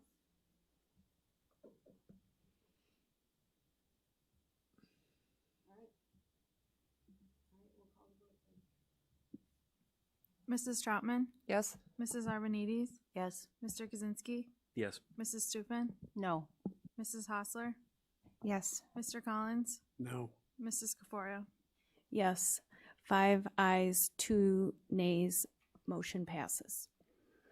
And I would ask that you, maybe when you do the 6 to 3, 5, Yeah. can you also, you know, We'll refer back to this. refer to this and how they're connected. And we do have a second reading as well that, you know, we can do a little more deep dive if necessary. Okay, so superintendent's agenda action items. All right, item A, approve 2021-2022 salary recommendations for non-union employees. Hang on, I lost my spot. Okay, this is an annual event item on the agenda. So I will ask that someone make a motion. I move that the Board of Education approve the 2021-2022 salary recommendations for non-union administrative employees as presented. My second. Okay, any discussion, questions? I think it's, you know, just if you're a non-union employee, there are administrators throughout the district, so thank you to them. They have put in a lot of time this year, keeping our schools running. So, any comments, questions? Okay. Karen, were you asking something? Okay, sorry. Okay, then you can call the vote. Mrs. Hostler? Yes. Mr. Kaczynski? Yes. Mrs. Troutman? Yes. Mrs. Stupan? Yes. Mrs. Arvanites? Yes. Mr. Collins? Yes. Mrs. Caforio? Yes, 7 ayes, no nays, motion passes. Item B, approve manufacturing lab equipment for 2021-2022. That item will not be discussed and voted on tonight. It will be on a later agenda. So we will move on to item C, intergovernmental agreement, Emerson Elementary School between the City of Elmhurst and Elmhurst School District 205. I want to give a little bit of background on this before asking for the motion. In 1953, one of the elementary districts that became part of District 205 transferred a strip of land 33 feet wide along the south side of the Emerson School site to the City of Elmhurst for development of Sidney Avenue. In exchange, the city annexed the Emerson site and provided city services. However, Sidney Avenue was not improved as a street, and the land continued to be considered part of the Emerson School site. Slightly more than a year ago, the district received approval from the city to construct stormwater management improvements at Emerson to help address stormwater problems on the Emerson site and in the neighborhood. After the contract for the work was awarded, the city and the district discovered that parts of the stormwater improvements, the pavilion and the playground at Emerson, were actually located in the city's Sidney Avenue. It also came to light that the district technically owned one half of West Street along the east line of the Emerson site. The intergovernmental agreement before the board for approval this evening secures the district's right to maintain the stormwater improvement, the pavilion, and the playground on city property, and relieves the district from the liability risks associated with ownership of a part of the actively used West Avenue. Also noted is that the legal description for the easement will cover the same 33 feet strip of land for which the ownership was transferred to the city in 1953. So that's kind of a little bit of background. So I'll ask for a motion, and if anybody has questions, we can go from there. I move to approve substantially in the form presented by the board president, the Emerson School Intergovernmental Cooperation Agreement with the City of Elmhurst, providing for the district's receipt of easements from the city for the Emerson School's stormwater management pavilion and playground improvements, which are located in the city's Sidney Avenue and the transfer of ownership of the west half of West Street from the district to the city, and to authorize the president and the secretary to sign the agreement on behalf of the board at such time as the city has approved and signed the agreement. I'll second. Okay, any questions? Sorry, questions, comments? Yeah, Karen? So I'm going to clarify what you stated, Kara. Let me know if I'm interpreting it correct. Sure. So we did stormwater management at Emerson. Went through all the typical processes, working with the city engineers, getting everything spec'd, scoped, everything was copacetic. And then this was identified after the fact, actually recently. And this intergovernmental agreement is basically saying that the stormwater management system that we put in place can remain as is without issue from the city. Yes. Sorry, I'm getting Chris? confirmation with Todd Schmidt. I'm sorry. Okay. But yes, Are you shaking yes, your head, Todd? yes. Okay. Yeah, I should have had you come up too to answer any other detailed questions. Yes, but- that is correct. We can maintain exactly where that stormwater is built right now and encroaching on their property. It can stay there as is. And we don't have to change anything, move anything, or any of that sort of thing? No. Okay. So that's awesome. That's what should have happened. But they still technically own the Sydney Avenue, whatever, right-of-way, I guess is the term that I'm familiar with. But they've never built on it, and they're saying it's okay that the engineers originally approved is okay for us to stay there. And then what we're doing is giving them the West Avenue. The little piece of West Avenue. Yep. Which is The West property Avenue. line, the so- property line, center of this West Avenue. Right. We're giving them that. We don't want that. Well, I understand that, yeah, but I mean, it's interesting that they just didn't say, yeah, we're gonna let the Sydney Avenue go to, because, we approved that design. That's the only strange thing about this. That doesn't make sense, but. From my understanding and talking with them, there could be a potential road, a potential easement if other stormwater management or some other utilities need to go down through that 33-foot wide strip of land. Okay, which they would then develop or whatever, but work with the stormwater management that already exists that we wouldn't have to change. Yes. Correct. Okay, thank you for letting me go through that in more detail, because it was complicated in the beginning, but that to me is the simplest way to look at it. Yep. No, that's good. Anybody else? Questions, comments? Okay. All right, then, who made the motion? Sorry. Courtney, motion by Mrs. Troutman, second by Beth. All right, you can call the vote.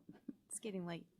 Mrs. Troutman? Yes. Mrs. Hostler? Yes. Mrs. Stupin?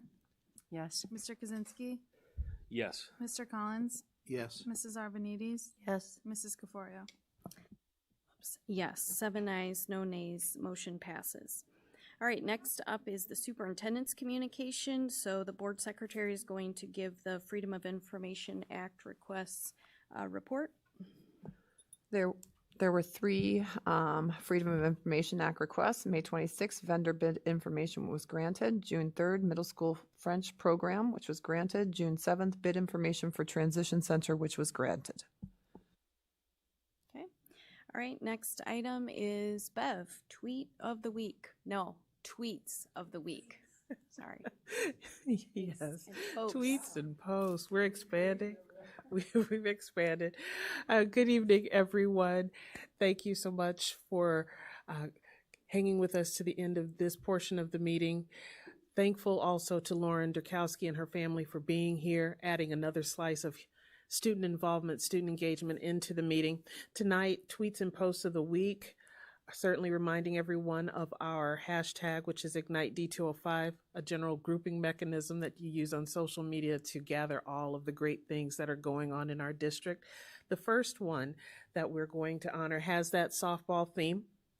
and giving a shout out to York Duke softball on the way that it sort of encapsulated or came to a conclusion for its season, and honoring the class of 2021 as they exited the program and their contributions to York Duke softball. So congratulations to them for a great season, a great run, and to those seniors who are moving on. We certainly wish them and all of our class of 2021 grads well. Moving on from there to our next, recognizing Hawthorne's Sharon Emmy Santos for sharing how she incorporated Reader's Theater into 2 of her kindergartners' plans. The kindergartners came to her and said, hey, we want to do what the big kids are doing, and we want to do our production on something that we really love, unicorns. And they created a show all their own, and she, amazed their teachers. So shout out to Sharon for capturing that and bringing it back as a great memory for school year 2021. Moving into some honorable mentions. Some wonderful things happened over the past week. Our incoming superintendent, Dr. Keisha Campbell, held some meet and greets, but that didn't happen without a lot of lift and excitement from a lot of people. So want to give a great shout out to our middle school principals, staff at Bryan, Churchville, and Sandburg as well. Oh gosh, our AV team, they're right on the outside of this wall.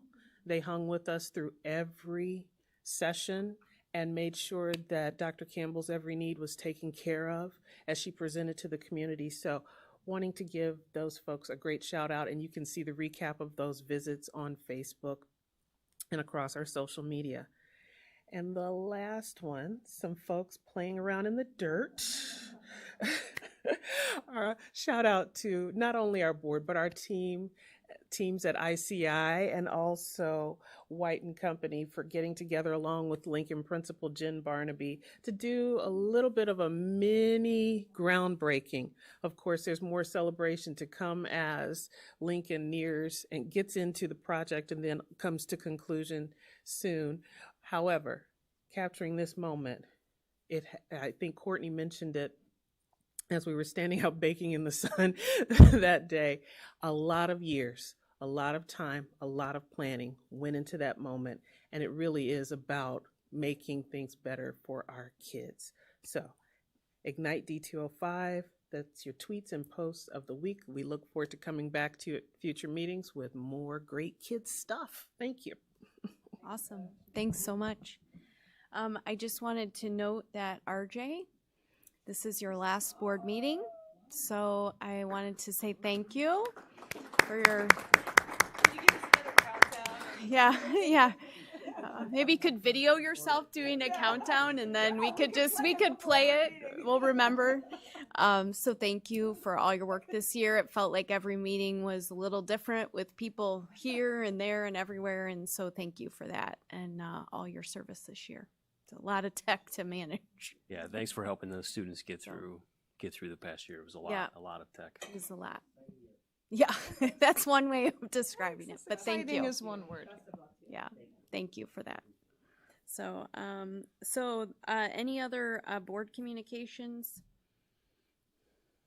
This is kind of the last school board meeting of the school year, and the next one we will have our new superintendent in place. So Can we also just thank Dr. Yonke, even Yeah. though she's not here? we're going to bring her back to thank Wonderful, her. thank so you. yes, but yes, thank you to Dr. Yonke, and we're going to bring her back to thank her. So. Okay, so that's good. All right, so we have upcoming meetings, July 13th, 2021, regular Board of Education meeting here in District 205 Center at 7 o'clock. It's 10:12, and I'm happy to say we are adjourned. All right, good night.